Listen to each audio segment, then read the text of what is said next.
Good morning students. तो आज हम लोग फिर से अपने एनसीईआरटी के सीरीज में आ चुके हैं और एक और वीडियो को मैं करने वाला हूं। तो आज हम लोग पढ़ने वाले हैं कक्षा 7 के अध्याय नंबर 9 को, जो कि फिजिक्स का पहला चैप्टर समझ के चलो। तो यहाँ फिजिक्स का यही पहला चैप्टर है क्लास 7 में, और इसे हम लोग एनसीईआरटी के हर एक लाइन से पढ़ने वाले हैं। जो भी प्रश्न उत्तर बनेंगे उन सारे प्रश्नोत्तरों को देखेंगे, हर एक लाइन को पढ़ेंगे, वन लाइनर जितने भी आएंगे उन सारे वन लाइनर्स को करेंगे, ऑब्जेक्टिव्स को करेंगे। मतलब बहुत बेहतरीन वीडियो होने वाला है। और मैं बता दूं कि ये सारे वीडियोस अब एक साथ आप हमारे ऐप पर भी ले सकते हो। तो कक्षा 7 से कक्षा 6 से कक्षा 10 तक के सारे वीडियोस अब आपको उपलब्ध मिलेंगे। तो भाई चैप्टर हमारा क्या है? चैप्टर है 9 गति एवं समय। यहाँ गति और समय के बारे में बहुत सारे इंपॉर्टेंट फैक्ट्स बताए गए हैं, जिससे बहुत महत्वपूर्ण प्रश्न भी उठेंगे। ठीक है, चलो हम लोग देखते चलते हैं और एक एक लाइन से समझते चलते हैं। कक्षा 6 में आपने विभिन्न प्रकार की गतियों के बारे में पढ़ा था। कक्षा 6 में हम लोगों ने अलग अलग प्रकार की गतियों के बारे में पढ़ा है। इसका मतलब ये जो गतियां हैं ये भी अलग अलग प्रकार की होती हैं। आपने यह पढ़ा था कि किसी वस्तु की गति किसी सरल रेखा के अनुदिश, वर्तुल, वृत्ताकार अथवा आवर्ती हो सकती है। तो यहाँ पर हम देखेंगे 3 प्रकार की गतियों को हमें बता रहा है। पहला तो बोल रहा है सरल रेखीय गति, जब कोई पिंड सीधी रेखा में गति करती है। गति गति गति गति क्या होता है भाई? गति का मतलब है जब कोई पिंड समय के साथ अपना स्थान को बदल रहा होता है, तब हम कहते हैं कि वह गति में है। जैसे एक चलती हुई कार, एक चलता हुआ बस, एक चलता हुआ ट्रक, ये क्या कर रहा है? समय के साथ अपने स्थान को परिवर्तित कर रहा है। मतलब वह चल रहा है, गति कर रहा है। जैसे अभी यहां पर फैन चल रहा है, तो फैन का जो पंखी है वह समय के साथ अपने स्थान को बदल रहा है। इसका मतलब क्या है? कि यह गति में है। अब बात करें कि भाई विराम किसे कहते हैं? विराम मतलब रेस्ट। तो रेस्ट वैसे वस्तुओं कहते हैं जो कि समय के साथ अपने स्थान को नहीं बदल रहे हैं। जैसे तुम 5 मिनट पहले तुमने देखा होगा कि ये जो मेरा स्क्रीन है वो यहाँ फिक्स था, अभी भी तुम्हारे सामने ये स्क्रीन फिक्स है। जो कैमरा है वह फिक्स है, समय के साथ स्थान नहीं बदल रहा है, और अभी भी वो समय के साथ स्थान नहीं बदल रहा है। इसका मतलब इसे हम लोग स्थिर कहेंगे, रेस्ट में कहेंगे। गति का मतलब मोशन होता है, तुम सब जानते हो। तो यही 3 प्रकार की गतियां हम लोग देखते हैं कि जब कोई पिंड सरल सीधी रेखा में गमन करता है, जैसे सीधी रेखा में चलता हुआ कार, तो हम कहते हैं कि ये सरल रेखीय गति कर रहा है। दूसरा वृत्ताकार गति, यदि कोई पिंड सर्कुलर पाथ पर, यानी कि इस वृत्ताकार पथ पर गति करेगा, तो हम कहेंगे कि वह वृत्तीय गति कर रहा है। जैसे तुम देख सकते हो सूर्य के चारों ओर पृथ्वी की गति कैसी गति है? तो वृत्ताकार गति है। एक्चुअल में वो वृत्ताकार नहीं होता, लेकिन एक समझने के लिए हम लोग यहाँ पर ले सकते हैं। इसी प्रकार से एक पत्थर को रस्सी से बांध कर जब हम लोग घुमाएंगे तो वो कैसा गति हो जाएगा? वृत्ताकार गति हो जाएगा, यानी वह एक वृत्तीय पथ पर गति कर रहा है।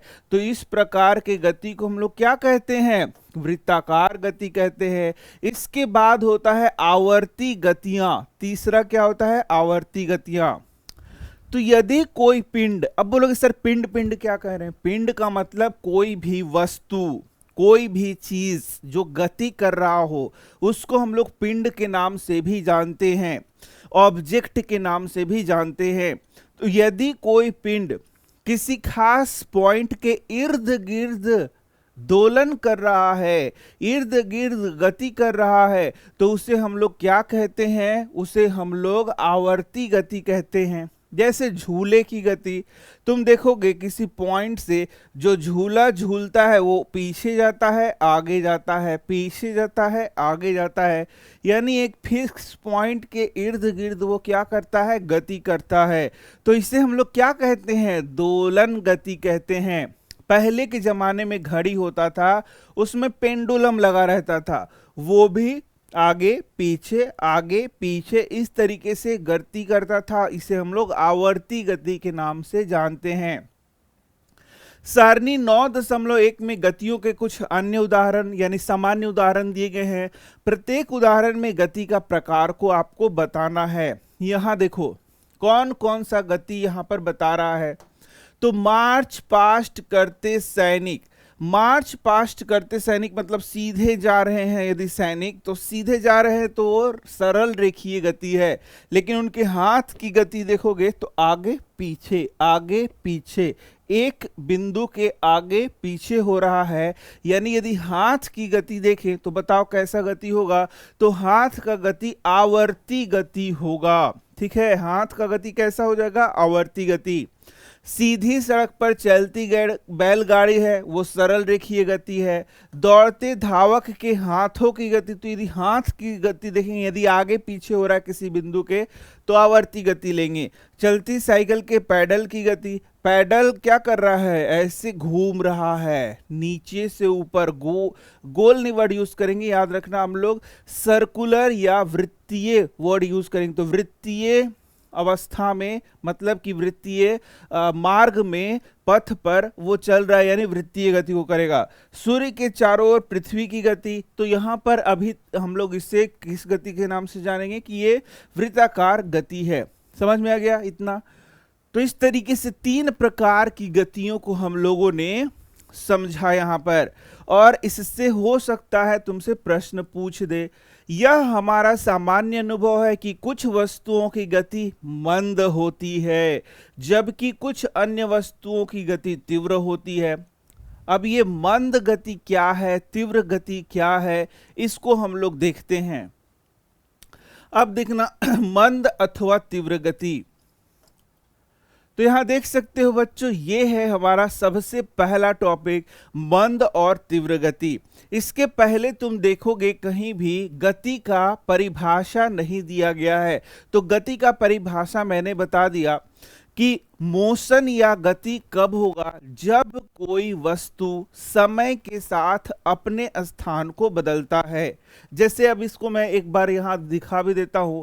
मान लो कोई वस्तु अभी ए स्थान पर है 9 बजे, ठीक है, और समय के साथ वो अपना स्थान बदल देता है और बी स्थान पर पहुंच जाता है 10 बजे।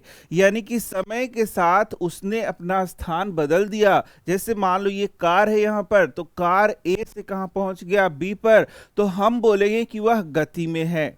लेकिन यदि कोई पिंड है इस प्रकार का जो कि 9 बजे भी ए पर था, 10 बजे भी ए पर है, 11 बजे भी ए पर है, मतलब लगातार है, ऐसा नहीं कि घूम फिर के आ गया, ऐसी बात नहीं की जा रही है, मतलब एग्जैक्टली वहीं पर है। जैसे मान लो कोई बिल्डिंग है, कोई पेड़ है, या बहुत सारी चीजें स्थिर है, जैसे ये घर है, रूम है, ये सारी चीजें हैं, सब स्थिर हैं यदि वे समय के साथ जहां थे वहीं हैं। इसका मतलब वे स्थान नहीं बदल रहे हैं और वो फिक्स स्थान पर, निश्चित स्थान पर हैं। उसे हम लोग क्या कहेंगे कि वह विराम में है। क्या बोलेंगे, विराम। विराम मतलब ये रेस्ट में है। किस में है, रेस्ट में। और ये किस में है, मोशन की, किस में है, मोशन में है। ठीक है, इस प्रकार से हम लोग यहाँ पर इसको देखते हैं। तो आ गया हमारा मंद अथवा तीव्र गति। गति तो जान गए तुम लोग। हम जानते हैं कि कुछ वाहन अन्य वाहनों की तुलना में अधिक तीव्र गति करते हैं, यहां तक कि एक ही वाहन विभिन्न समयों पर तीव्र अथवा मंद गति करता है। कुछ नहीं तो तुम साइकिल तो जरूर चलाते होगे, तो साइकिल चलाते होगे, बाइक पर बैठे होगे, तुम देखोगे कि कभी गति तुम्हारा बढ़ जाता है, कभी गति तुम्हारा घट जाता है। तो ये क्या बात है, वही यहां बोल रहा है। सरल रेखीय पथ, ये बहुत इंपॉर्टेंट टर्म है। सरल रेखीय पथ का मतलब सीधी रेखा में तुम्हें जाना है, इधर उधर नहीं जाना, एकदम सीधी रेखा में। तो जब सरल रेखीय पथ के अनुदिश गति करने वाली 10 वस्तुओं की सूची बनाइए। इन वस्तुओं की गति को 2 वर्गों में मंद तथा तीव्र में बांटिए। आपने यह कैसे निश्चित किया कि कौन सी वस्तु मंद गति कर रही है और कौन सी वस्तु ज्यादा तेज गति से चल रही है? तो अब यहीं से तुम्हारा दिमाग को टेस्ट किया जाएगा कि भाई तुम कैसे कह सकते हो कि कोई वस्तु मंद है अथवा कोई वस्तु तेज गति से चल रही है। तो उसी को हमें यहां पर निकालना है। यदि किसी सड़क पर कई वाहन एक ही दिशा में गति कर रहे हैं तो हम यह सरलता से बता सकते हैं कि उनमें से कौन सा वाहन अन्य की तुलना में ज्यादा तेज चल रहा है। आइए हम सड़क पर चलने वाले वाहनों की गति को देखते हैं। ठीक है, तो ये तो बहुत सारी बातें बता रही है, हालांकि इससे कोई प्रश्न अभी तक नहीं बनता। यहां पर बस तुमसे ही पूछ रहा है कि तुम भाई कैसे डिसाइड करोगे कि किसी चीज का गति तेज है या किसी चीज का गति स्लो है, ये तुम कैसे डिसाइड करोगे? यहाँ क्रियाकलाप 9.1 दे रखा है, इसको देखिए। इसमें किसी क्षण पर सड़क पर एक ही दिशा में गति करते हुए कुछ वाहनों की स्थिति दर्शाई गई है।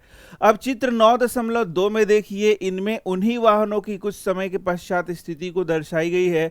दोनों चित्रों का प्रेक्षण के आधार पर निम्नलिखित प्रश्नों के उत्तर दीजिए।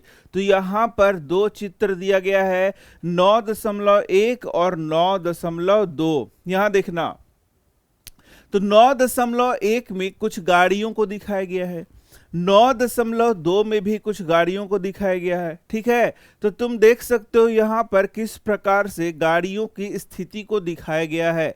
ठीक है, और इनका हमें प्रेक्षण करना है। प्रेक्षण करने के पश्चात हमें देखना है कि कौन सी गाड़ी तेज चल रही है और कौन सी गाड़ी धीमी, कौन मंद अथवा तीव्र गति करता है। इसका निर्णय करने में वस्तुओं द्वारा किसी दिए गए काल अंतराल में चली गई दूरी हमारी सहायता करती है। तो इस प्रकार से अब देख के तो हर जगह नहीं पता कर सकते कि वह तेज है कि स्लो है ना? मतलब कि फोटो दिखा दिया जाए, ऐसे सामने तो देखेंगे तो पता चल ही जाएगा, लेकिन यदि फोटो दिखा दिया जाए कि अब फोटो को देख के बताओ कि कौन तेज था कौन स्लो था, तो बड़ा मुश्किल हो जाएगा उस समय। जैसे यहाँ 2 चित्र दिखाया गया है, लेकिन तुम्हें क्लू दिया गया है। क्या बोल रहा है कि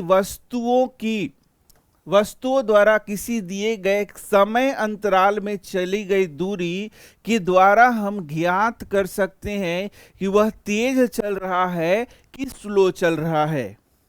अब इतना तुम इस सस्पेंस मत रखो। तुम जो आम जिंदगी में जो चीज यूज करते हो कि कोई चीज स्लो है कि फास्ट है, उसी को मैं बता देता हूं।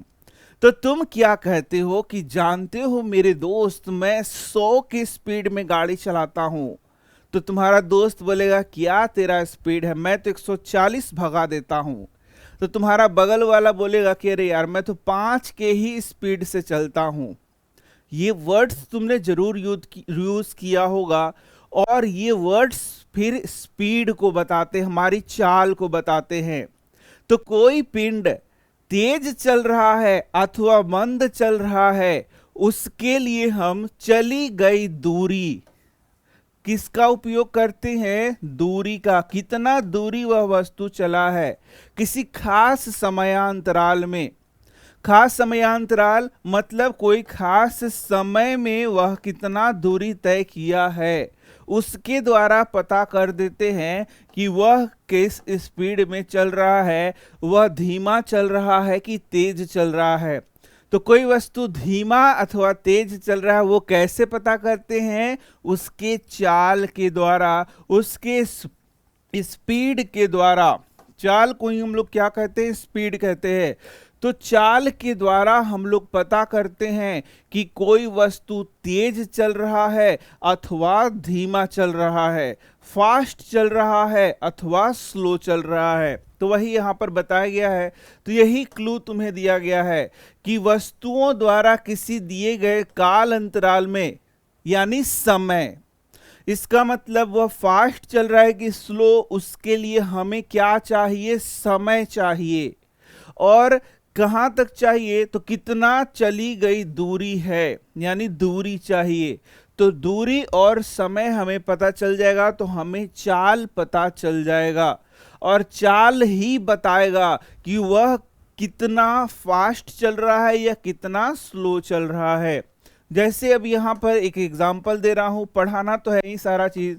यदि कोई जो बस है वह 20 किलोमीटर प्रति घंटा के रफ्तार से चल रहा है, और कोई बस है वो 70 किलोमीटर प्रति घंटा के रफ्तार से चल रहा है, तो तुम बता दो कि कौन स्लो चल रहा है, कौन फास्ट चल रहा है। तो सीधा सा आंसर है, ये जो पहला वाला है ये स्लो चल रहा है, और दूसरा वाला है वो फास्ट चल रहा है। तो कैसे हम लोगों ने पता किया? चाल को निकाल दिया। चाल के द्वारा हम लोग तुरंत पता कर लेंगे कि कौन सा वस्तु फास्ट चल रहा है, कौन सा वस्तु स्लो चल रहा है। यही नहीं, कितना फास्ट चल रहा है, कितना स्लो चल रहा है, ये भी हम पता करते हैं। उदाहरण के लिए कल्पना कीजिए कि आप अपने मित्र को विदा करने बस अड्डे पे, तो यही सब यहाँ पर बता रहा है, ठीक है, इसको इतना समझना का कोई जरूरत नहीं है। चलो, अब यहां से इसको समझाने का कोशिश किया है कि कैसे जो दूरी है और समय है, ये दोनों जो हैं हमारे स्पीड को निर्धारित करते हैं, या फिर बताते हैं कि कौन तेज चल रहा है और कौन मंद या स्लो चल रहा है। देखो क्या बोलता है, तीव्र चलने वाले वाहनों की चाल अधिक होती है, ये तो हम जानते ही हैं। यहां देखना, 100 मीटर दौड़ में यह निर्णय करना सरल होता है कि किसकी चाल अधिकतम है। जो धावक 100 मीटर की दूरी तय करने में सबसे कम समय लेता है, उसकी चाल क्या होगी? अधिकतम होगी। इसका मतलब है, मान लो यहां से यहां तक की दूरी क्या है? 100 मीटर है। 100 मीटर है। अब कोई धावक यहां से यहां पहुंचने में, देखते जाना, 10 मिनट का समय लेता है, और कोई धावक यहां से यहां पहुंचने में 1 मिनट का समय लेता है। तो तुम बताओ कि क्या हम फिर बता सकते हैं कि कौन ज्यादा तेज चल रहा है, कौन कम तेज चल रहा है? तो आंसर है हाँ, बिल्कुल बता सकते हैं। यहां पे हम लोग ये मिनट है, ठीक है, मिनट है, यहां पर हम लोग दूरी बटा समय कर देंगे। दोनों का दूरी तो पता है, बटा समय करेंगे, दूरी तो पता है, बटा समय करेंगे, और चाल निकाल देंगे, और हम पता कर लेंगे कि कौन तेज चल रहा है और कौन स्लो चल रहा है। तो यहां देखोगे कि पहले का चाल कितना आ जाएगा? 100 मीटर बटा 10 मिनट, तो ये हो जाएगा 10 मीटर प्रति मिनट। और दूसरे का क्या हो जाएगा? 100 मीटर बटा 1 मिनट, 1 मिनट, तो इसका हो जाएगा 100 मीटर प्रति मिनट। तो तुम देख सकते हो, यदि हम लोग नाम दे दें ए और बी, तो तुम देखोगे जो ए है इसका स्पीड क्या है? 10 मीटर प्रति मिनट, यानी कि जो ए है वो स्लो चल रहा है, 1 मिनट में 10 मीटर ही बेचारा जा पा रहा है। लेकिन जो बी है 1 मिनट में 100 मीटर जा पा रहा है। इसका मतलब जो बी है उसका चाल क्या है? ज्यादा है, उसका स्पीड क्या है? ज्यादा है। समझ गए? तो यहां से अब तो तुम्हारा एक प्रश्न क्लियर हो गया, बहुत इंपॉर्टेंट प्रश्न क्लियर हो गया कि यदि कोई ऑब्जेक्ट फास्ट चल रहा है या कोई ऑब्जेक्ट स्लो चल रहा है, ये हम कैसे पता करते हैं? तो इसका सीधा सा आंसर हो गया, उसके चाल से। क्या बोलेंगे? उसके चाल से हम पता करते हैं कि कोई ऑब्जेक्ट स्लो है कि कोई ऑब्जेक्ट फास्ट है। एक प्रश्न तो तुम्हारा अब यहां पर क्लियर हो गया। चलो अब आगे बढ़ते हैं। आगे क्या बोल रहा है? आप कदाचित चाल शब्द से परिचित है। ऊपर दिए गए उदाहरण में अधिक चाल से यह संकेत मिलता है कि किसी दी गई दूरी को कम समय में तय किया गया है। ये भी ध्यान से देखना, ये तो बहुत साधारण सा चीज है, लेकिन क्वेश्चन के रूप में पूछेगा तो तुम कंफ्यूज कर जाओगे। ज्यादा चाल मतलब ज्यादा स्पीड। ज्यादा स्पीड का क्या मतलब है? तुम सोच के बताओ। यदि तुम ज्यादा स्पीड से चल रहे हो, बहुत ज्यादा स्पीड से चल रहे हो, मतलब तुम जल्दी स्कूल पहुंच जाओगे। इसका मतलब है कि यदि कोई ज्यादा स्पीड से चल रहा है तो जल्दी स्कूल पहुंच जाएगा, मतलब कम समय लगेगा। और यदि कम स्पीड है, स्लो चल रहा है, धीरे धीरे चल रहा है, चाल कम है, तो उसे ज्यादा समय लगेगा। बस वही चीज यहां बोल रहा है कि अधिक चाल से किसी दी गई दूरी, मान लो स्कूल हम जा रहे हैं और बहुत फास्ट जा रहे हैं, तो हमें समय कैसा लगेगा? कम लगेगा। और हम स्कूल जा रहे हैं और स्लो जा रहे हैं तो समय कैसा लगेगा? ज्यादा लगेगा। सिंपल सा तो बात है, इसमें कौन बड़ी चीज है, यही चीज दिया है। लेकिन इसको प्रश्न के रूप में देगा तो तुम कंफ्यूज हो जाओगे कि अरे ये क्या चीज पूछ रहा है। किसी दिए गए समय में अधिक दूरी तय की गई है, बिल्कुल। यानी कि यदि हम फास्ट स्पीड में होंगे, फास्ट एकदम फट फट फट फट फट फट फास्ट चलेंगे, कैसे चलेंगे? बाइक से चलेंगे एकदम 100 के रफ्तार में। तो यदि हम लोग फास्ट स्पीड चलेंगे तो बहुत थोड़ा ही समय में बहुत ज्यादा दूरी भी तय कर सकते हैं। इसका ये भी मतलब है फास्ट चलेंगे तो कम समय में ज्यादा दूरी तय कर सकते हैं। चलो आगे देखो, दो या अधिक वस्तुओं में कौन तीव्रता गति कर रहा है, तीव्रतम गति कर रहा है, इसे ज्ञात करने की सबसे सुविधाजनक विधि यह है कि हम इसके द्वारा किसी एकांक समय में तय की गई दूरी ज्ञात करें। भाई ये कौन सा नया शब्द लिख दिया सर? अरे इसी को तो चाल कहते हैं। यहां से हमारा आ गया चाल का परिभाषा। चाल किससे कहते हैं? तो बोलता है एकांक समय में तय की गई दूरी को हम लोग चाल कहते हैं। यानी कि चाल बराबर क्या होगा? चाल बराबर होगा दूरी और बटा का समय। और दूरी बटा समय, इसी को एकांक हम लोग कहेंगे। एकांक समय में चली गई दूरी बटा समय को ही हम लोग क्या कहेंगे कि एकांक समय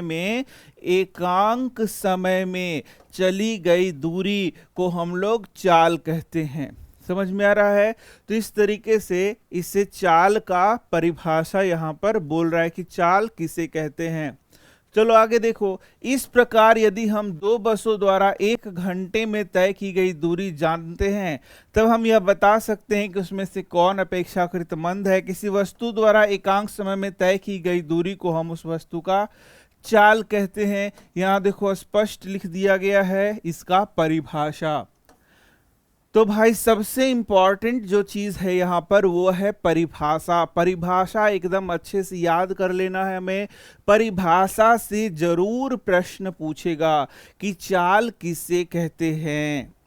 तो एकदम सीधा सा है कि एकांक समय में जो तय की गई दूरी है, ध्यान से देखना, यहां समय, दूरी, यही सब वर्ड यूज करें। समय, दूरी, तय की गई दूरी और चाल, इन्हीं 3 वर्ड का यूज कर रहे हैं। एकांक समय में तय की गई दूरी को चाल कहते हैं। ये तीनों को मिक्स कर दिया है तो हमारा चाल का यहां पर क्या हो गया है? परिभाषा हो गया है। जब हम यह कहते हैं कि कोई कार 50 किलोमीटर प्रति घंटे की चाल से चलती है, तो इससे यह ज्ञात होता है कि वह कार 1 घंटे में 50 किलोमीटर दूरी तय की करेगी। तो अब हमें समझना है कि भाई ये जो चाल है उसको कैसे व्यक्त करते हैं। तो चाल जैसे यहां बोल रहा है किलोमीटर प्रति घंटा में एक व्यक्त किया गया है। और इसका मतलब क्या है? अब देखो जो चाल है तुम जानते हो या नहीं जानते हो? देखो जैसे अब दूरी को हम लोग किलोमीटर में बता रहे हैं और समय को घंटा में मतलब आवर में बता रहे हैं, तब हम लोग इसको बोलते हैं किलोमीटर प्रति घंटा। यानी जो चाल है यह इसका मात्रक हो गया। अब बोलोगे मात्रक क्या हो गया? मात्रक के द्वारा हम लोग दर्शाते हैं कि भाई कोई दूरी है उसको कोई चीज में दर्शाना है, समय है उसको कोई चीज में दर्शाना है। जैसे मैं तुमसे पूछूं कि तुम कितने देर से पढ़ रहे हो, तो तुम बोलो कि मैं 1 से पढ़ रहा हूं, 2 से पढ़ रहा हूं, तो क्या मुझे पता चल जाएगा कितनी देर से पढ़ रहे हो? नहीं। लेकिन तुम बोलोगे 1 घंटे से पढ़ रहा हूं तो मुझे पता चल जाएगा, तुम बोलोगे 1 मिनट से पढ़ रहा हूं तो मुझे पता चल जाएगा। तो ये घंटा, मिनट, ये सब जो वर्ड यूज कर रहे हैं इसी को हम लोग मात्रक कहते हैं। तो यहां पर मात्रकों का उपयोग करके हम लोग इन सब ये जो फिजिकल क्वांटिटीज है इसको हम लोग दिखाते हैं। जैसे समय है, इसका अलग अलग मात्रक होगा, घंटा होगा या फिर मिनट होगा या फिर सेकंड होगा। दूरी का अलग अलग मात्रक होगा, जैसे किलोमीटर हो सकता है, मीटर हो सकता है। इसी प्रकार से जो चाल है इन दोनों के मात्रक को मिला करके यहाँ पर लिखा जाता है। तो इस तरीके से मात्रकों का उपयोग करके हम लोग यहाँ पर अलग अलग चीजों को बताते हैं, फिजिकल क्वांटिटी को बताते हैं। तो यहां भी यदि बोल रहा है 50 किलोमीटर प्रति घंटा, किलोमीटर प्रति घंटा, मतलब कि 1 घंटे में 50 किलोमीटर दूरी तय कर रहा है। समझ रहे हो? 50 किलोमीटर समझ पा रहे हो, घंटा भी समझ पा रहे हो। तो ये सब मात्रक है जिसका उपयोग करके हम लोग जो फिजिकल क्वांटिटीज हैं उसको दर्शाते हैं। तो यहाँ चाल का मात्रक क्या हो गया, यहाँ पर यदि बड़ा मात्रक लेंगे तो किलोमीटर प्रति घंटा, छोटा मात्रक लेंगे तो मीटर प्रति सेकेंड, जिसे एसआई मात्रक भी हम लोग कहते हैं। तो इसको भी तुम्हें समझना है बहुत अच्छे से। चलो तब हम लोग आगे बढ़ते हैं। बोलता है जब हम यह कहते हैं कि कोई कार 50 किलोमीटर प्रति घंटा की चाल से गति करती है तो इसका क्या अर्थ होगा। 50 किलोमीटर प्रति घंटा का क्या अर्थ होगा? इसका अर्थ होगा कि 50 किलोमीटर चल रहा है 1 घंटा में। प्रति घंटा मतलब क्या हो गया? 1 घंटा में। इसी प्रकार से यदि 10 किलोमीटर प्रति घंटा हो गया, इसका मतलब क्या हो गया कि 10 किलोमीटर चल रहा है प्रति घंटा में। अब यहां यदि हमारे पास दो चाल दिया हुआ है तो हम इससे कंपेयर भी कर सकते हैं कि कौन तेज चल रहा है और कौन स्लो चल रहा है, धीमा चल रहा है। इसीलिए कहा जाता है कि यदि कोई वस्तु तेजी से चल रहा है अथवा धीमे से चल रहा है तो उसको कैसे ज्ञात करते हैं? तो आंसर है उसके चाल से ज्ञात करते हैं। तो ये देखो, यही यहाँ चाल लिखा हुआ है। जैसे मैंने बताया यदि 50 किलोमीटर प्रति घंटा लिखा हुआ, इसका मतलब है कि एक कार 1 घंटे में 50 किलोमीटर दूरी तय करेगी। तथापि कोई कार बिरले ही 1 घंटे तक किसी नियत चाल से चलती है। तो अब हमें यहां पर एक समान गति और असमान गति दो टर्म्स पढ़ना है। अब तुम ही सोचो, यदि तुम साइकिल से चल रहे हो तो क्या तुम एक समान गति से चल रहे हो? तो आंसर है नहीं। कभी तुम क्या करते हो? फास्ट चलते हो, कभी स्लो भी चलते हो।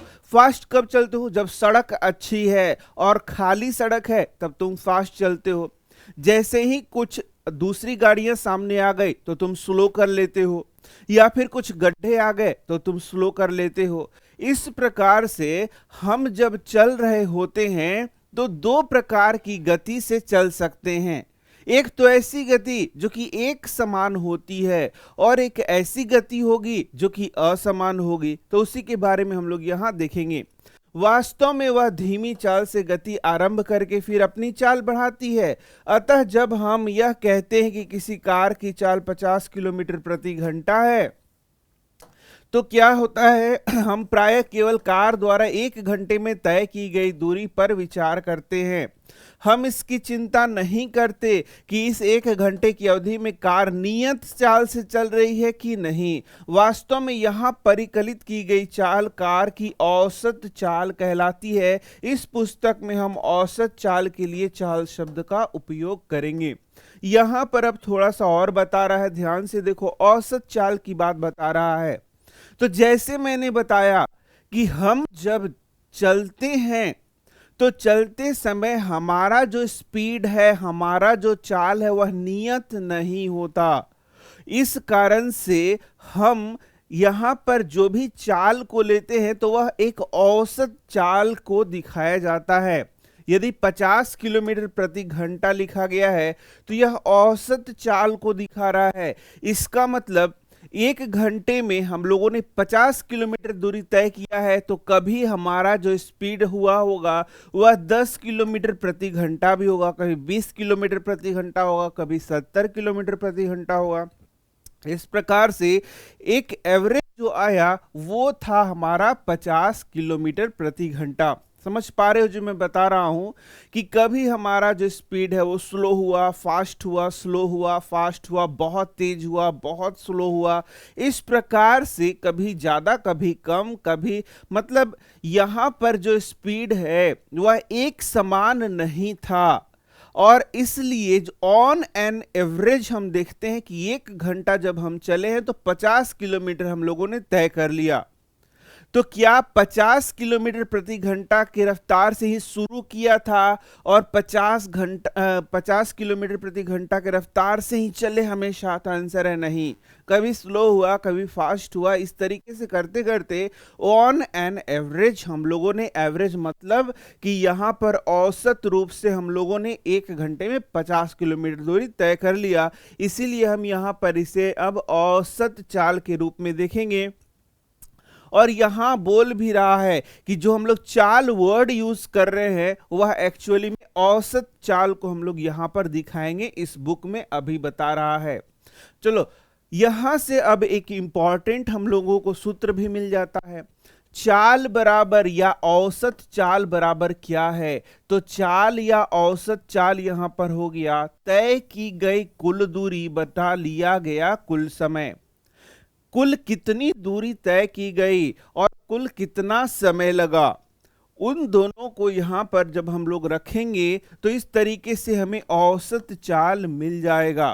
तो ये VBI क्वेश्चन है तुम्हारा, और इससे न्यूमेरिकल भी पूछे जा सकते हैं कि चाल बराबर क्या हो गया, तय की गई कुल दूरी बटा लिया गया कुल समय।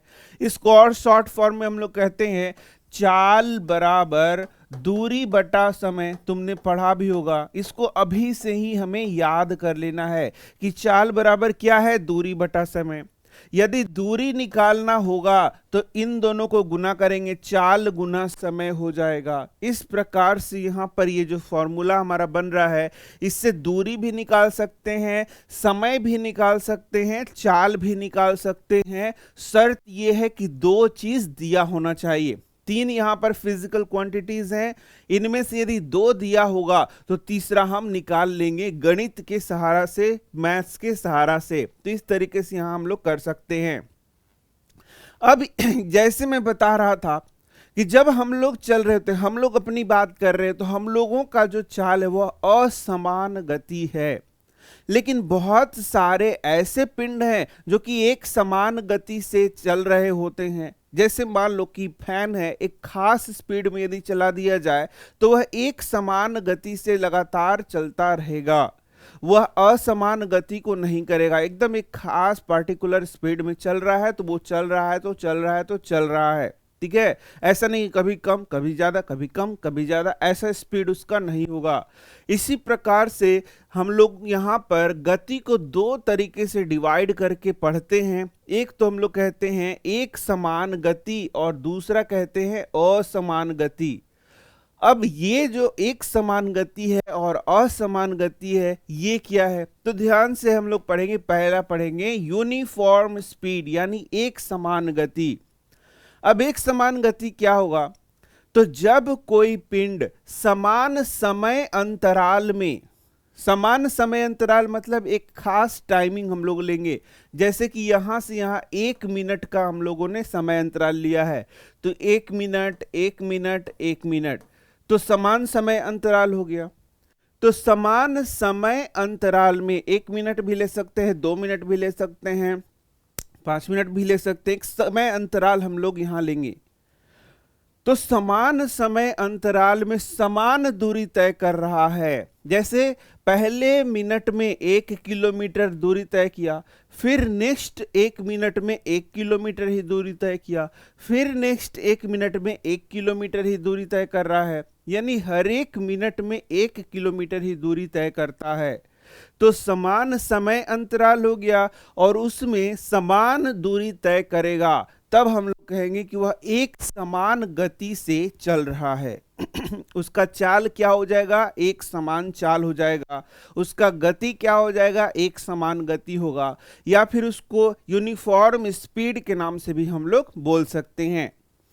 अब नॉन यूनिफॉर्म स्पीड क्या हो गया, या असमान गति क्या हो गया, या असमान चाल क्या हो गया, उसको भी ऐसे ही परिभाषित करते हैं। उसमें भी जो समय अंतराल है वह एक समान लेते हैं। तो हम बोलेंगे कि समान समय अंतराल में, जैसे यहां 1 मिनट, फिर 1 मिनट, फिर 1 मिनट, हर एक एक मिनट में देखेंगे कि उसका स्पीड क्या रहता है या कितनी दूरी तय करता है। तो हम बोलेंगे कि समान समय अंतराल में यदि असमान दूरी तय कर रहा है, असमान दूरी तय कर रहा है, जैसे पहले मिनट में ये 1 किलोमीटर चला था, फिर 1 मिनट हम लोगों ने लिया तो 0.8 किलोमीटर चला, फिर नेक्स्ट 1 मिनट में हम लोग देखेंगे तो 0.6 किलोमीटर चल रहा है, फिर नेक्स्ट 1 मिनट में देखेंगे तो 2 किलोमीटर चलना शुरू कर दिया। तो इस प्रकार से हम देखेंगे कि यदि समान समय अंतराल में असमान दूरी तय कर रहा है तो उसे हम लोग क्या कहते हैं? असमान गति कहते हैं, या फिर उसे हम लोग असमान चाल कहते हैं, नॉन यूनिफॉर्म स्पीड कहते हैं। समझ पा रहे हो? यदि इसको एग्जाम में लिखना है तो हम लोग ध्यान दें कि समय जो है दोनों में एक समान लेंगे, और जो दूरी तय किया गया, पहले में एक समान दूरी तय किया गया है और दूसरे में अलग अलग दूरी को तय किया गया है। इस प्रकार से हम इसे लिख सकते हैं। तो यहां पर यदि हम लोग इसका चाल निकालेंगे तो एक समान चाल आएगा, और यहां पर यदि हम लोग चाल निकालेंगे तो असमान चाल आएगा। अब बोलो ऐसा कैसे होगा? इस तरीके से होगा कि कुल समय और कुल दूरी दोनों से हम लोग चाल को यहां पर ज्ञात करेंगे, तो इस प्रकार से हमें वो चीज प्राप्त हो जाएगा। देखो यहां पर यही बता रहा है, इसे अब मैं पढ़ा दे रहा हूं। अपने दैनिक जीवन में हम बिरले ही लंबी दूरियों तक अथवा अधिक समय तक वस्तुओं को एक नियत चाल से गति करते हुए देखते हैं। Normal day to day life में हम लोग एक समान गति वाली चीजों को बहुत कम देखते हैं। यदि किसी सरल रेखा के अनुदिश गति करने वाली वस्तु की चाल परिवर्तित होती रहती है तो उस वस्तु की चाल को असमान गति कहा जाता है। तो असमान गति किसे कहा जाता है वो तो मैंने बहुत अच्छे से डिटेल में बता दिया, लेकिन यहाँ एकदम सरल शब्दों में लिखा हुआ है कि यदि कोई वस्तु सरल रेखा में चल रहा है और उसकी गति लगातार परिवर्तित हो रही है, उसकी गति बदल रही है, तो उसे हम लोग क्या बोलेंगे? असमान गति कहेंगे। दूसरा, इसके विपरीत किसी सरल रेखा के अनुदिश वस्तु की नियत चाल से गति एक समान गति कहलाती है। इस स्थिति में औसत चाल वही है जो वास्तविक चाल है। और यदि कोई वस्तु का जो चाल है वह नियत रहता है, नहीं बदलता है, जिस स्पीड से चल रहा था उसी स्पीड से चल रहा है, तो उसे हम लोग एक समान गति कहते हैं। तो इस प्रकार से यहाँ पर ये दो चीजों को बताया गया है। यदि हम किसी वस्तु द्वारा किसी निश्चित दूरी को तय करने में लगे समय को माप लें तो यह उस वस्तु की चाल ज्ञात कर सकते हैं। बिल्कुल, यदि हम लोग दूरी को माप ले, समय को माप ले, तो क्या चाल ज्ञात कर सकते हैं? एकदम ज्ञात कर सकते हैं, क्योंकि चाल बराबर क्या होता है? चाल बराबर होता है दूरी बटा समय। तो यदि हम लोग दूरी बटा समय, दूरी पता है, समय पता है, तो हम लोग चाल को फिर निकाल सकते हैं। इससे न्यूमेरिकल्स पूछे जाएंगे तो हम लोग बना सकते हैं। अब आ गया समय की माप। समय को हम लोग कैसे माप सकते हैं? यहां ध्यान से देखो, यदि आपके पास घड़ी नहीं है तो आप यह कैसे निश्चित करेंगे कि अब क्या समय हो रहा है? भाई ये तो बुक बहुत पुराना है, तुम्हें पता है कि ये लगभग 20 साल पुराना बुक हो गया है। और अब जो एनसीईआरटी का बुक आ रहा है, एकदम न्यू बुक आ रहा है, उसके भी वीडियोस बहुत जल्दी मैं बना रहा हूं। तो एकदम जो नया बुक है उससे भी हम लोग पढ़ने वाले हैं। चलो तो अब बढ़ते हैं अपने नेक्स्ट टॉपिक की ओर और ये बोलता है समय की माप। क्या बोल रहा है, यदि आपके पास घड़ी नहीं है तो आप कैसे निश्चित करेंगे कि अभी क्या समय हुआ है। सबसे पहले तो अभी जो हम लोग समय का पता लगाते हैं वह कैसे लगाते हैं, घड़ी के द्वारा।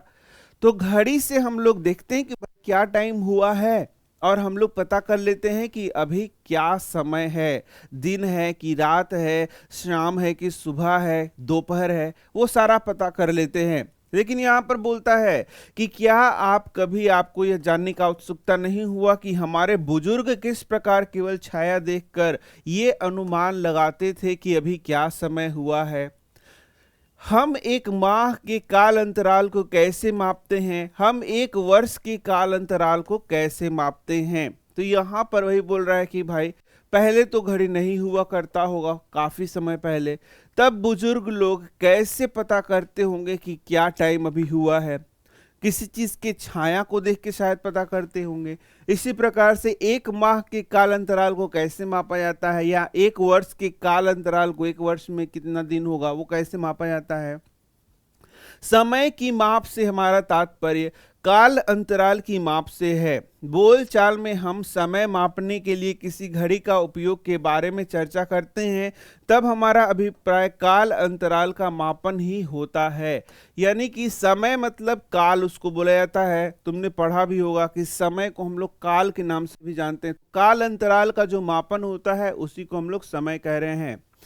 तो यहाँ अब वही चीज दिखाया जा रहा है, काफी चीजें बताई जा रही हैं।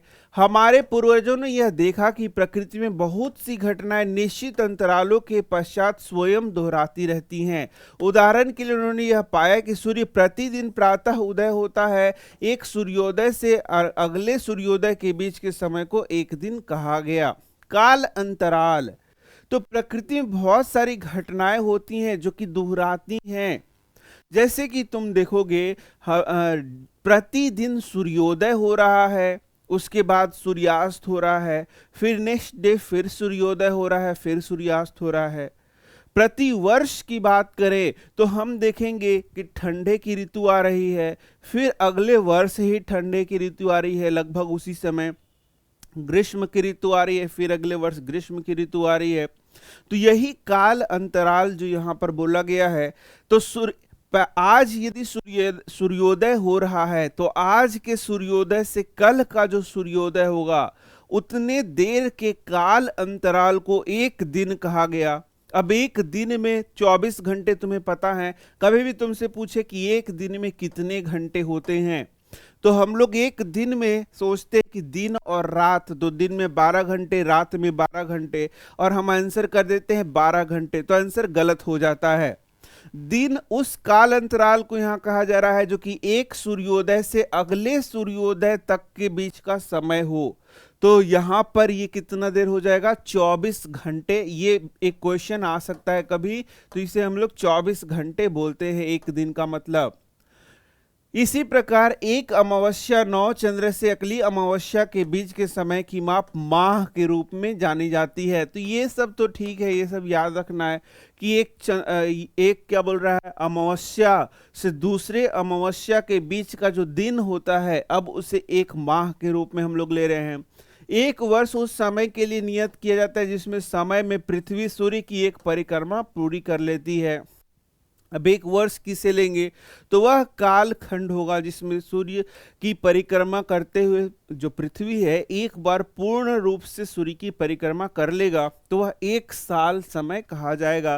तो इस तरीके से ये हम लोग अलग अलग तरीके से देखते हैं कि कैसे दिन, मास या फिर हम लोग वर्ष को यहाँ पर मापते हैं।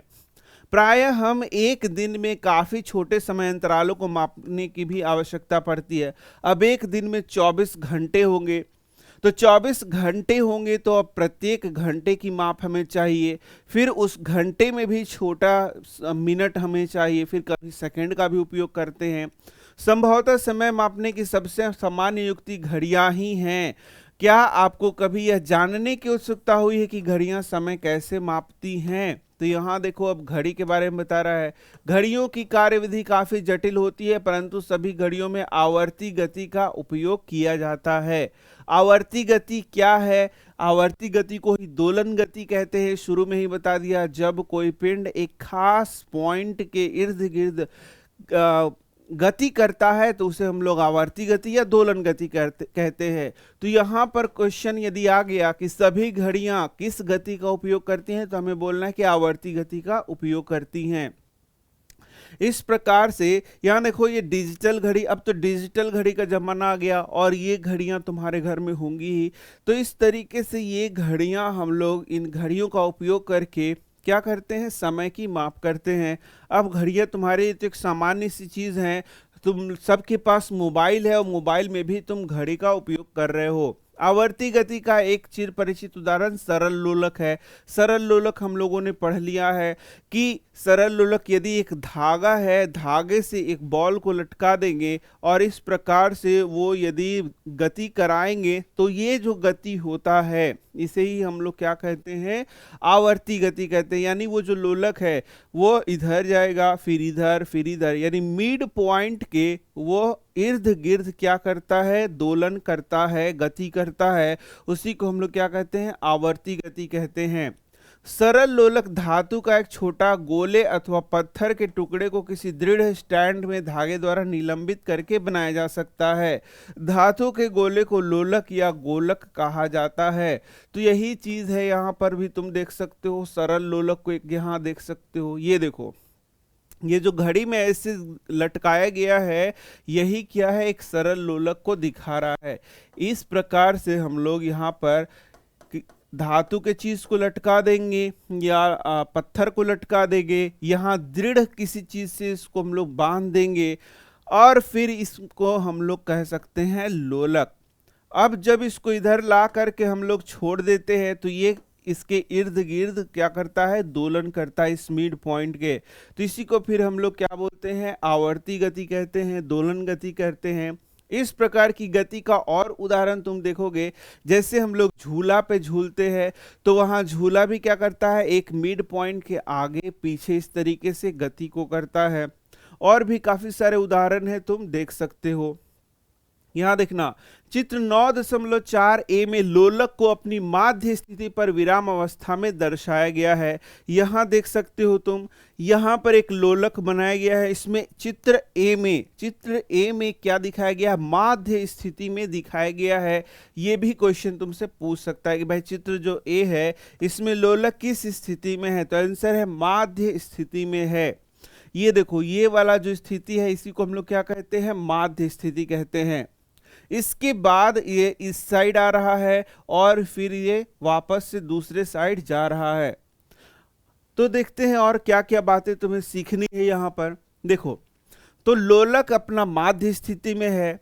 क्या बोलता है, जब लोलक के गोले को धीरे से एक ओर ले जाकर मुक्त करते हैं तो यह इधर उधर गति करना शुरू कर देता है।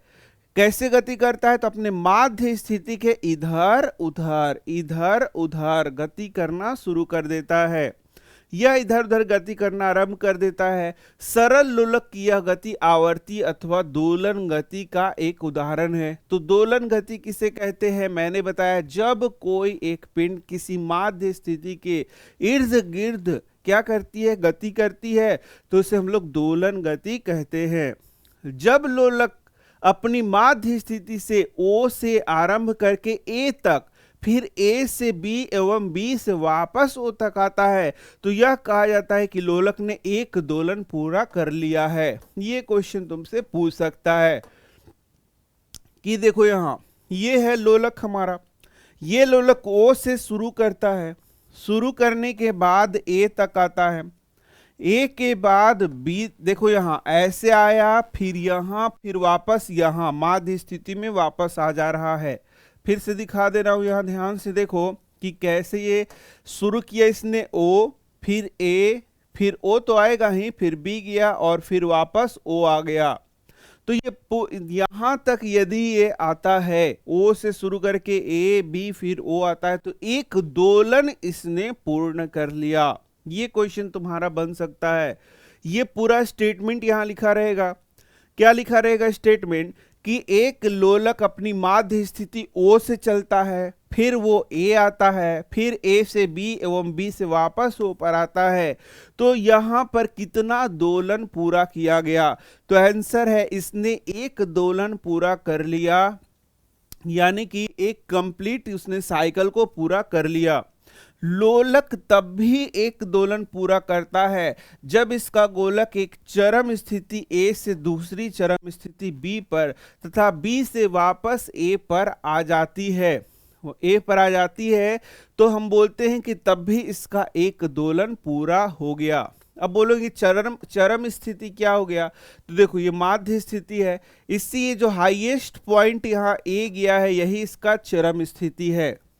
तो ये भी स्टेटमेंट पूछ सकता है कि एक लोलक है A से शुरू, यहां पर चरम स्थिति से ये गया B पर और B से वापस A पर यहां पर आ रहा है, तब कितना इसने दोलन पूरा किया? तब भी आंसर है कि इसने एक दोलन पूरा किया। इसको पलट कर भी पूछ सकता है कि इसने B से स्टार्ट किया, A पर गया और वापस B पर आया, तब कितना दोलन पूरा किया? तब भी आंसर है कि इसने एक पूर्ण दोलन पूरा किया। इस प्रकार से हम लिख सकते हैं जितना समय लगता है उसे सरल लोलक का आवर्तकाल कहते हैं। अब यहां से एक और क्वेश्चन है, आवर्तकाल किसे कहते हैं? तो एक दोलन पूरा करने में, एक दोलन समझ रहे हो ना, एक दोलन कई तरीके से मैंने बता दिया। इस प्रकार से समझो, यहां से शुरू करता है, फिर से मैं बता दे रहा हूं, ध्यान से देखो। एक दोलन क्या हुआ? यहां से यदि शुरू करता है तो यहां से यहां और यहां से यहां एक दोलन होगा। यदि यहां से शुरू करता है तो यहां से यहां और वापस यहां, मतलब जहां से शुरू किया वापस वहीं तक का जो दूरी है वही एक दोलन उसका कहलाएगा, मतलब एक दोलन उसने पूरा किया।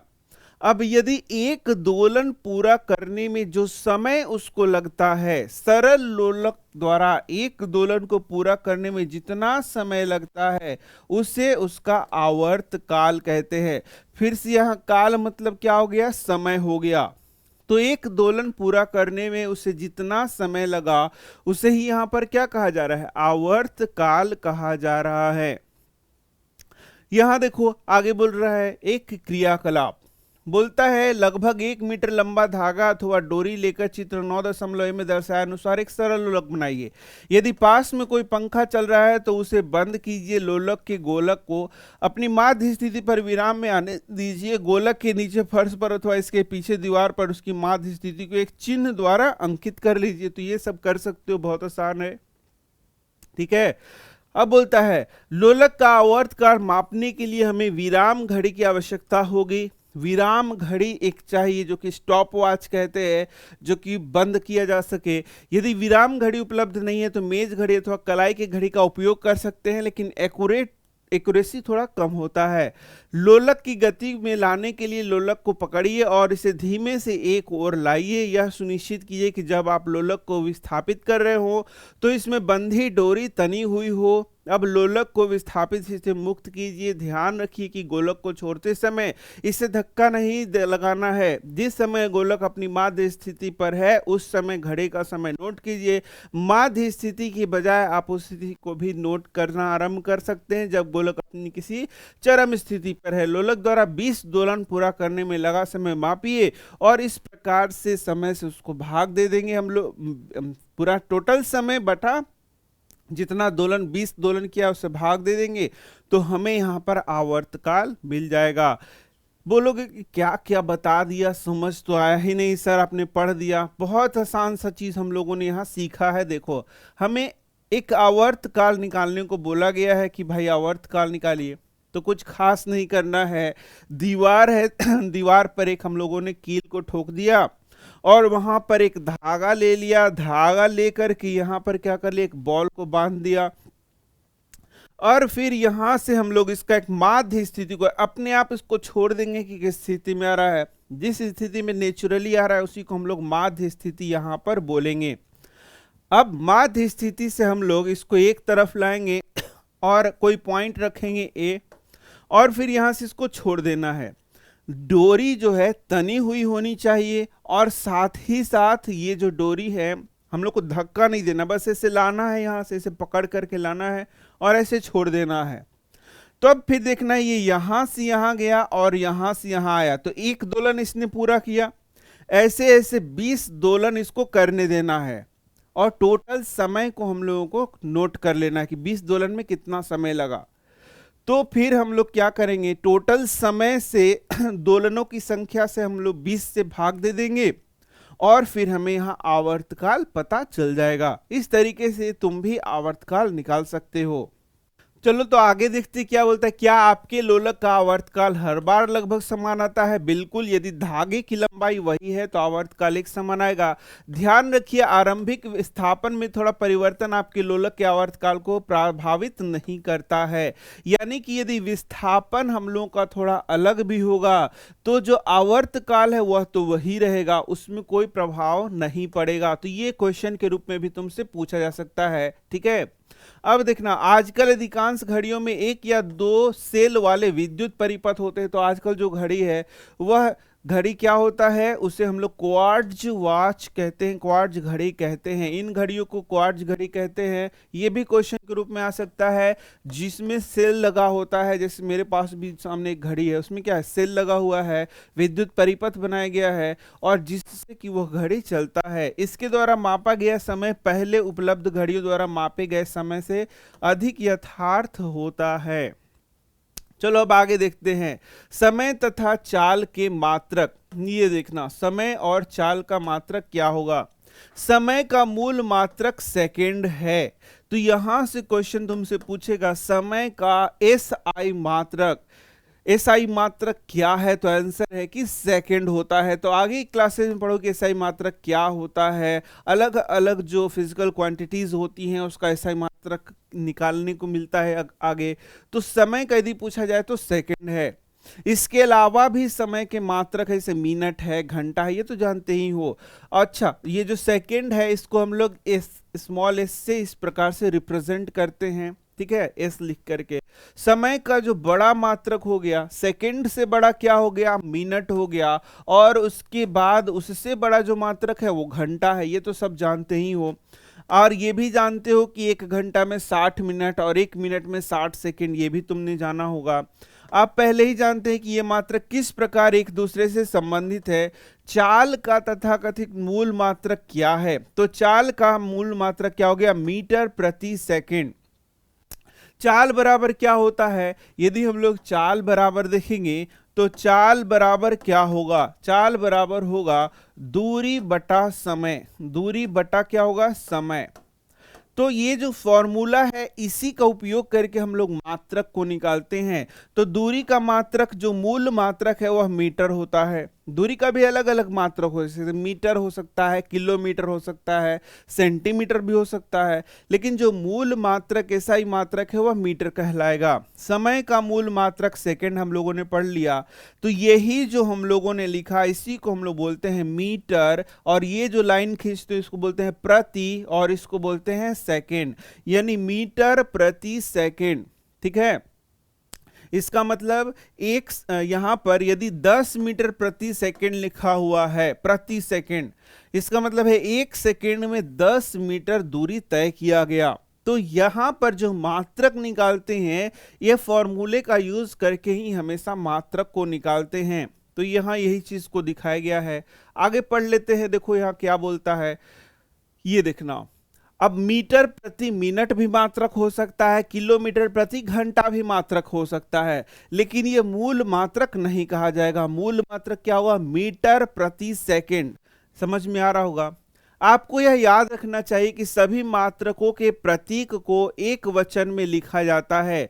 उदाहरण के लिए हम 50 किलोमीटर लिखते हैं, ना कि 50 किलोमीटर्स। ये भी याद रखना है, बहुत जरूरी बात बोल रहा है। देखो, जैसे कि हम लोग बोलते हैं कि तुम कितना दूरी तुमने तय किया, तो तुम बोलोगे कि मैंने 50 किलोमीटर्स दूरी तय किया, ठीक है। तो ये गलत हो जाएगा। एक वचन बहुवचन तुम जानते हो, एक वचन मतलब एक और बहुवचन मतलब क्या हो गया, एक से ज्यादा को बहुवचन कह रहे हैं। तो यहाँ पर वही चीज बताया गया है कि इसको बहुवचन में रिप्रेजेंट हम लोग नहीं करते हैं।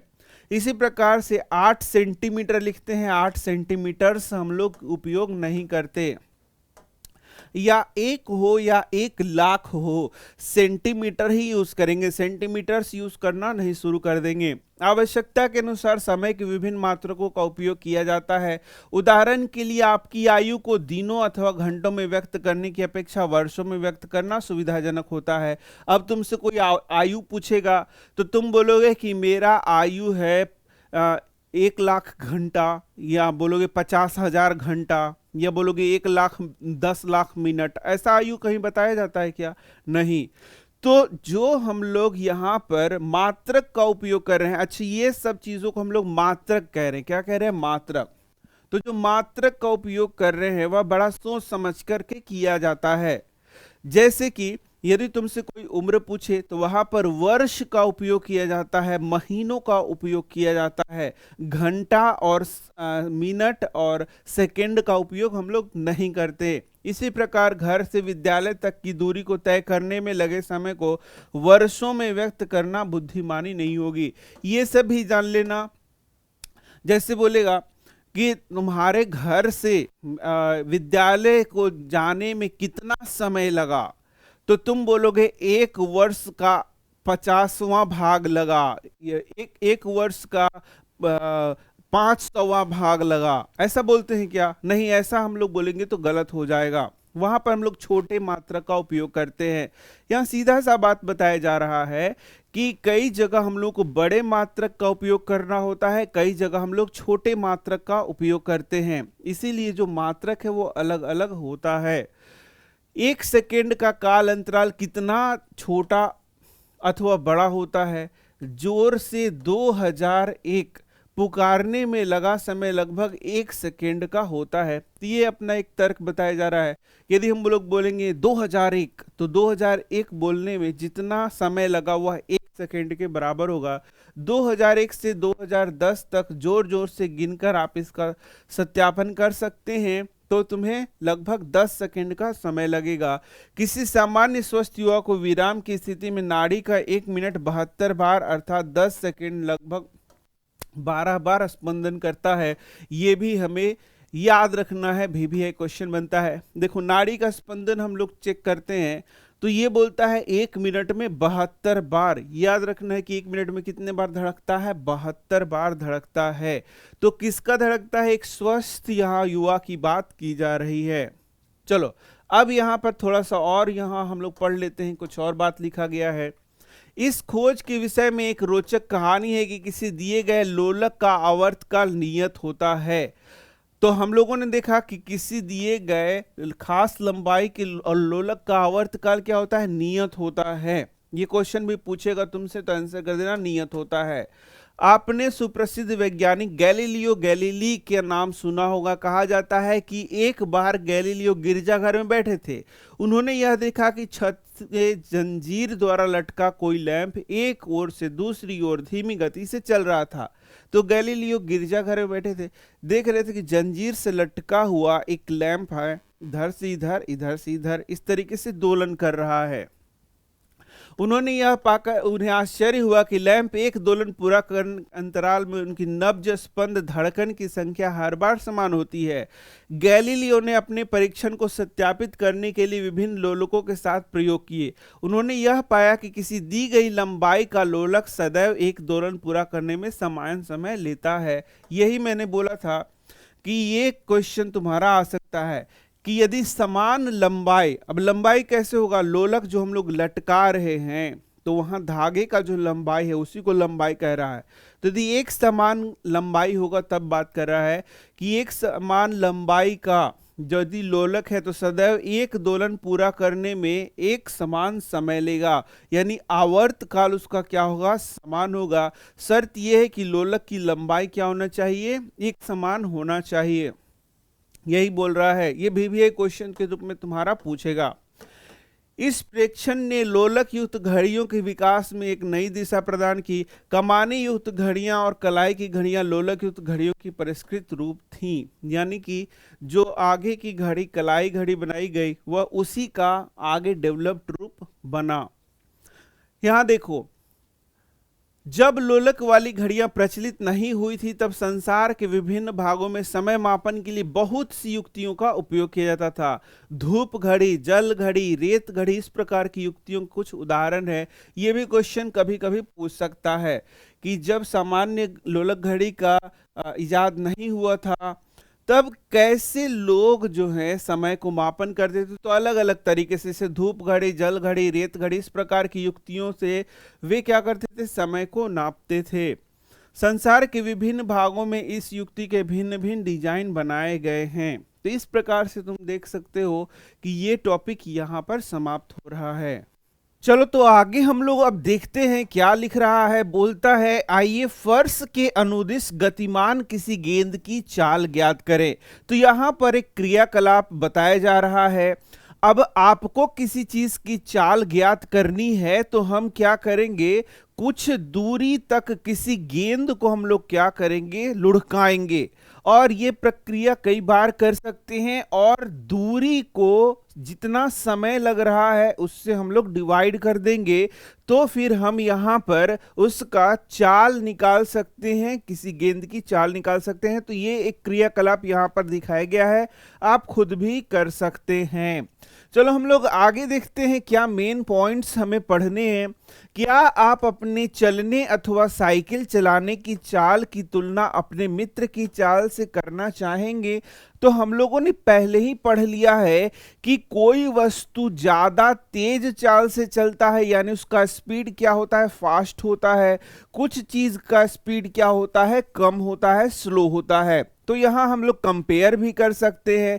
तुम जान ही रहे हो कि यदि हम साइकिल से चल रहे हैं और मोटरसाइकिल से चल रहे हैं तो दोनों के चाल में क्या होगा, काफी ज्यादा अंतर होगा। यदि हम साइकिल की बात करें तो तुम देखोगे कि एवरेज इसका स्पीड कितना होगा, 10 किलोमीटर प्रति घंटा हो सकता है। जबकि यदि हम लोग मोटरसाइकिल की बात करें तो उसका एवरेज स्पीड क्या हो सकता है, 40 किलोमीटर प्रति घंटा। एक मैंने एवरेज इस तरीके से बताया।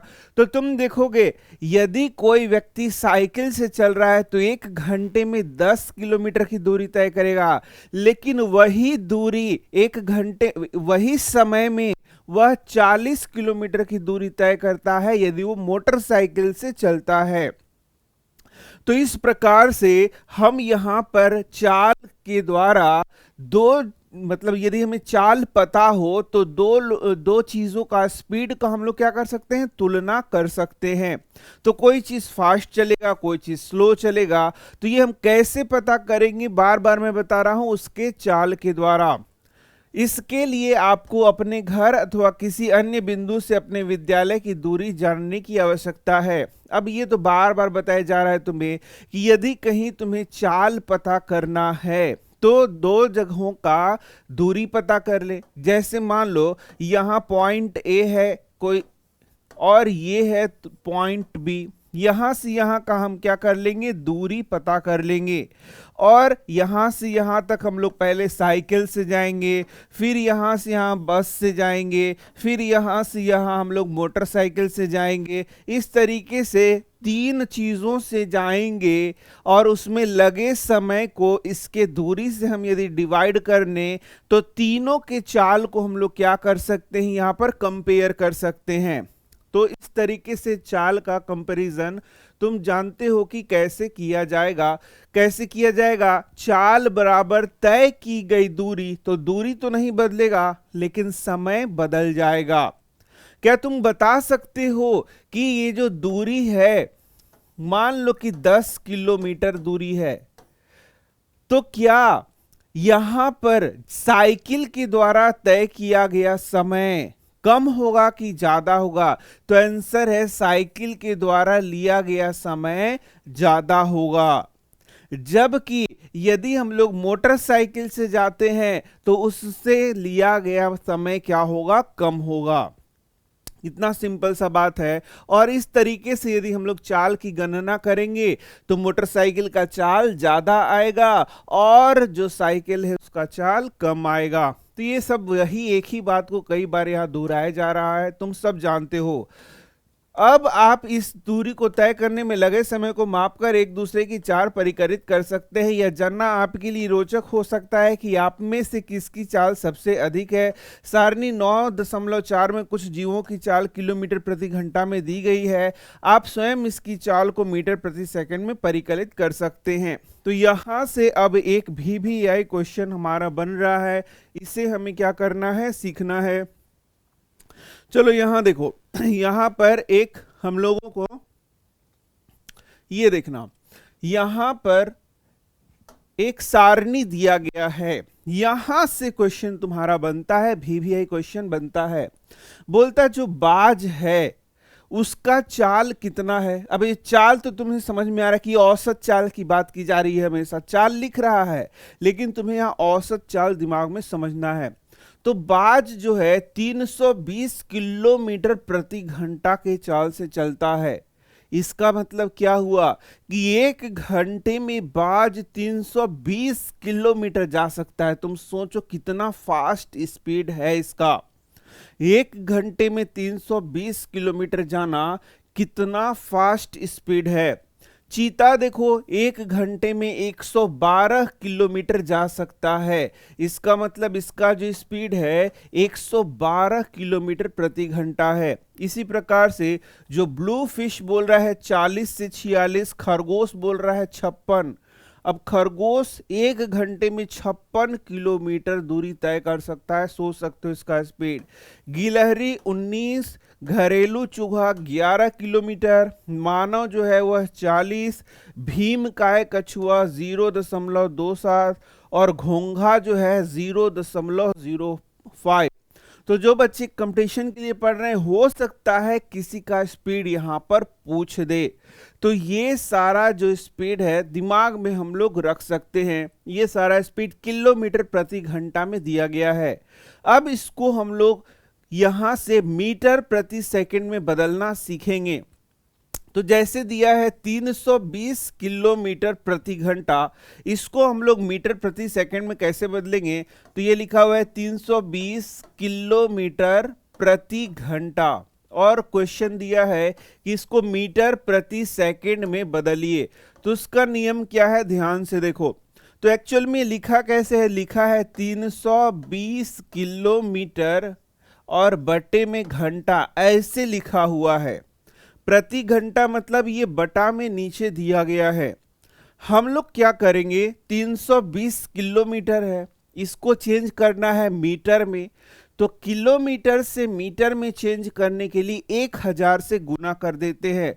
तो हम लोग लिख सकते हैं 320 गुना 1000 मीटर, और बटा एक घंटे में 60 मिनट, और 60 मिनट में 60 सेकेंड होता है। तो हम लोग लिख सकते हैं 60 गुना 60 सेकेंड, इस तरीके से। बस यही हमें करना है। यानी कुल मिला के क्या करना है, कभी भी किसी भी चीज को हम लोगों को मीटर प्रति सेकंड में बदलना है, यदि किलोमीटर प्रति घंटा में दिया गया है तब, तो कुछ नहीं करना है, ऊपर 1000 से गुना करना है और नीचे 60 गुना 60 से भाग करना है। बस सीख गए। ऊपर 1000 से गुना करना है और नीचे 60 गुना 60 से भाग लगा देना है, और ये इसको फिर काट देना है। काटने तुमने सीखा होगा। तो यदि इसको हम लोग काट देंगे तो जो हमारा आंसर आएगा, इस तरीके से हम लोग यदि काट देते हैं तो जो हमारा आंसर आएगा, अभी ये और कटेगा, वही लास्ट जो बात आएगा वही हो जाएगा मीटर प्रति सेकंड में हमारा आंसर। तो ये बहुत आसान है। बार बार मैं बता रहा हूं, किलोमीटर प्रति घंटा है तो गुना करेंगे 1000, गुना करेंगे 1000 बटा 60 गुना 60। अब यदि उसका उल्टा आ गया, बोल रहा है कि 30 मीटर प्रति सेकंड है, इसको किलोमीटर प्रति घंटा में करिए, तो उल्टा करेंगे, गुना करेंगे 60 गुना 60 और भागा देंगे 1000 से। गुना करेंगे 60 गुने 60, भागा करेंगे 1000 से।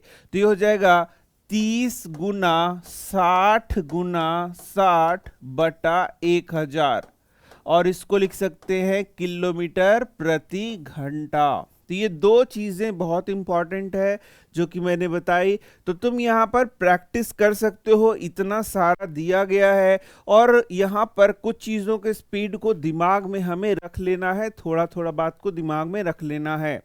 इस प्रकार से यहाँ देखो कुछ और क्वेश्चन बोल रहा है उपग्रहों को पृथ्वी की कक्षा में छोड़ना करने वाले रॉकेट प्रायः 8 किलोमीटर प्रति सेकंड तक की चाल प्राप्त कर लेते हैं।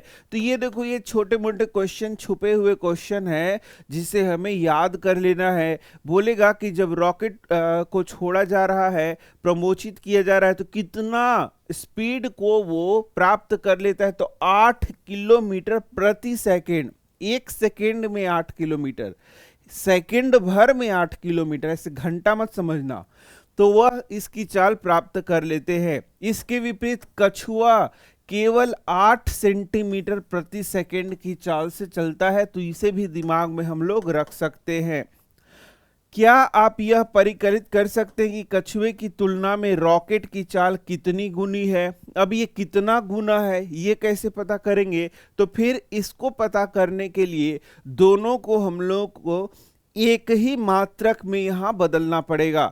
या तो सेंटीमीटर प्रति सेकंड को हम लोगों को किलोमीटर में बदलना पड़ेगा, या किलोमीटर को सेंटीमीटर में, तब जाके हम लोग तुलना कर सकते हैं। तो ये तुम करना जैसे मैंने सिखाया है वैसे ही। यदि आपको किसी वस्तु की चाल ज्ञात हो जाए तो आप दिए गए समय में उसके द्वारा चली गई दूरी ज्ञात कर सकते हैं। आपको केवल चाल को समय से गुना ही करना होगा। इस प्रकार से हम लोगों ने क्या पढ़ लिया है? ये फॉर्मूला तो पढ़ा है हम लोगों ने। क्या पढ़ा है? चाल बराबर दूरी बटा समय। चाल बराबर क्या होता है? दूरी बटा समय। तो अब इसी फॉर्मूला का यूज करके हम लोग दूरी भी निकाल सकते हैं, समय भी निकाल सकते हैं। यदि दूरी निकालना है, हमें दूरी निकालना है तो चाल गुना समय कर देंगे। यदि समय निकालना है तो दूरी बटा चाल कर देंगे। तो वो देखो यहाँ पर दो फॉर्मूला और बना दिया है। ये तो तुम जानते ही हो क्या कि समय निकालना है तो दूरी बटा चाल हो गया, और दूरी निकालना है तो चाल गुना समय हो गया। इस तरीके से हम लोग यहाँ पर तीन जो यहाँ फिजिकल क्वांटिटी दिया गया है, इसमें यदि दो पता है तो तीसरा हम लोग ज्ञात कर लेंगे। यही सब यहाँ बता रहा है। अब एक और चीज यहाँ पर बताया जा रहा है, एक ब्लू बॉक्स दिया गया है, इसको हम लोग थोड़ा सा जल्दी जल्दी पढ़ लेते हैं। क्या बोल रहा है यहाँ देखना।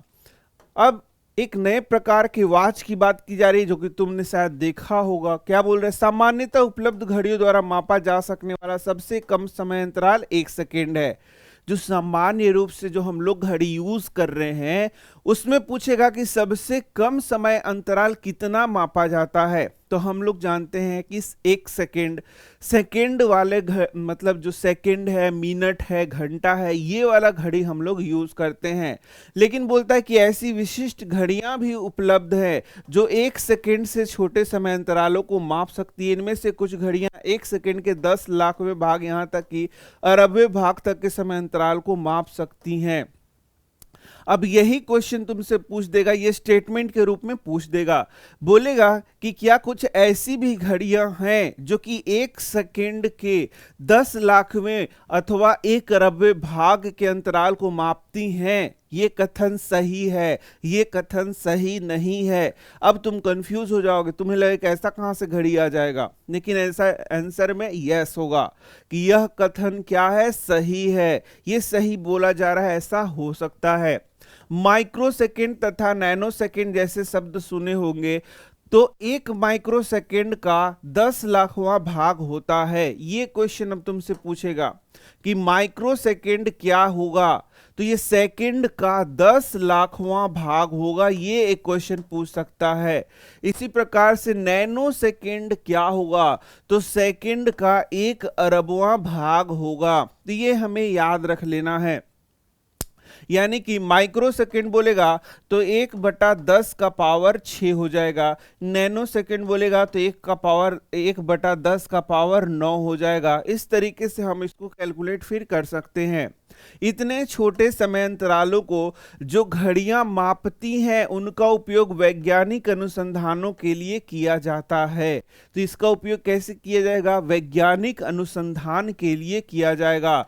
खेलों में जिन समय मापने की युक्तियों का उपयोग होता है वे सेकंड के 10वें अथवा 100वें भाग तक के समय अंतराल माप सकते हैं। ये भी क्वेश्चन तुमसे पूछ देगा भाई, एनसीईआरटी के हर एक लाइन से यदि क्वेश्चन पूछ रहा है तो यहां भी पूछेगा कि जो खेल खेलते समय हम लोग घड़ी उपयोग करते हैं उसमें सेकंड का कितना भाग मापा जा सकता है। तो यहां बोल रहा है 10वां अथवा 100वां भाग भी हम लोग क्या कर सकते हैं?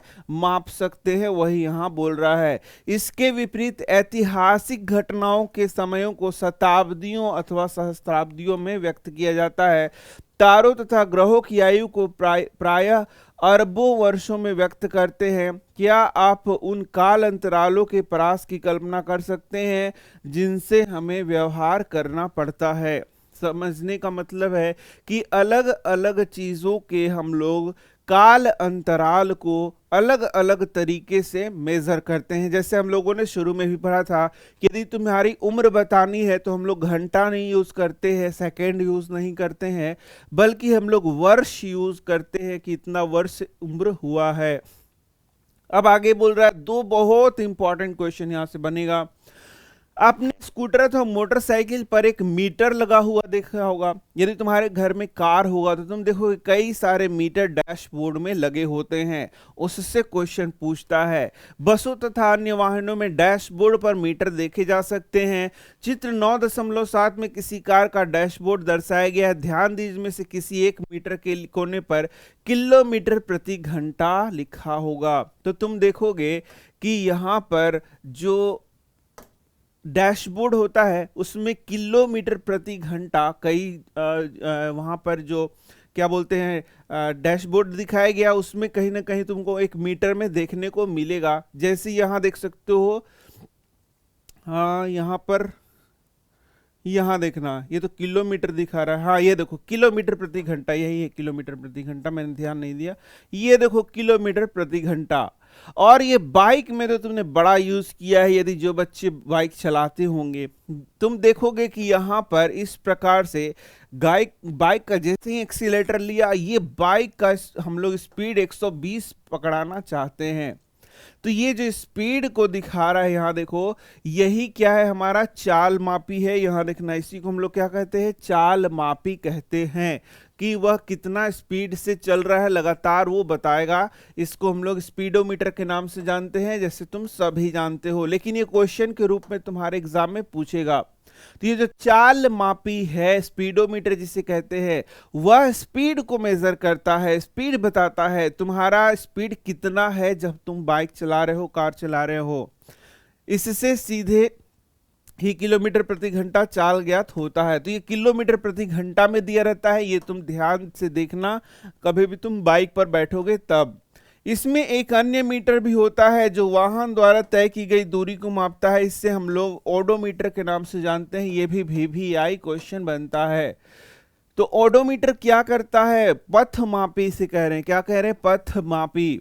तो पथ मापी क्या कहता है? करता है पथ मापी जितना दूरी हम लोगों ने तय किया उसकी दूरी को मेजर करता है, उसे हम लोग ओडोमीटर कहेंगे। स्पीडोमीटर चाल मापी क्या करेगा? चाल को मापेगा, चाल को इंस्टेंट बताते रहता है। तो इस तरीके से तुम यहाँ देख सकते हो।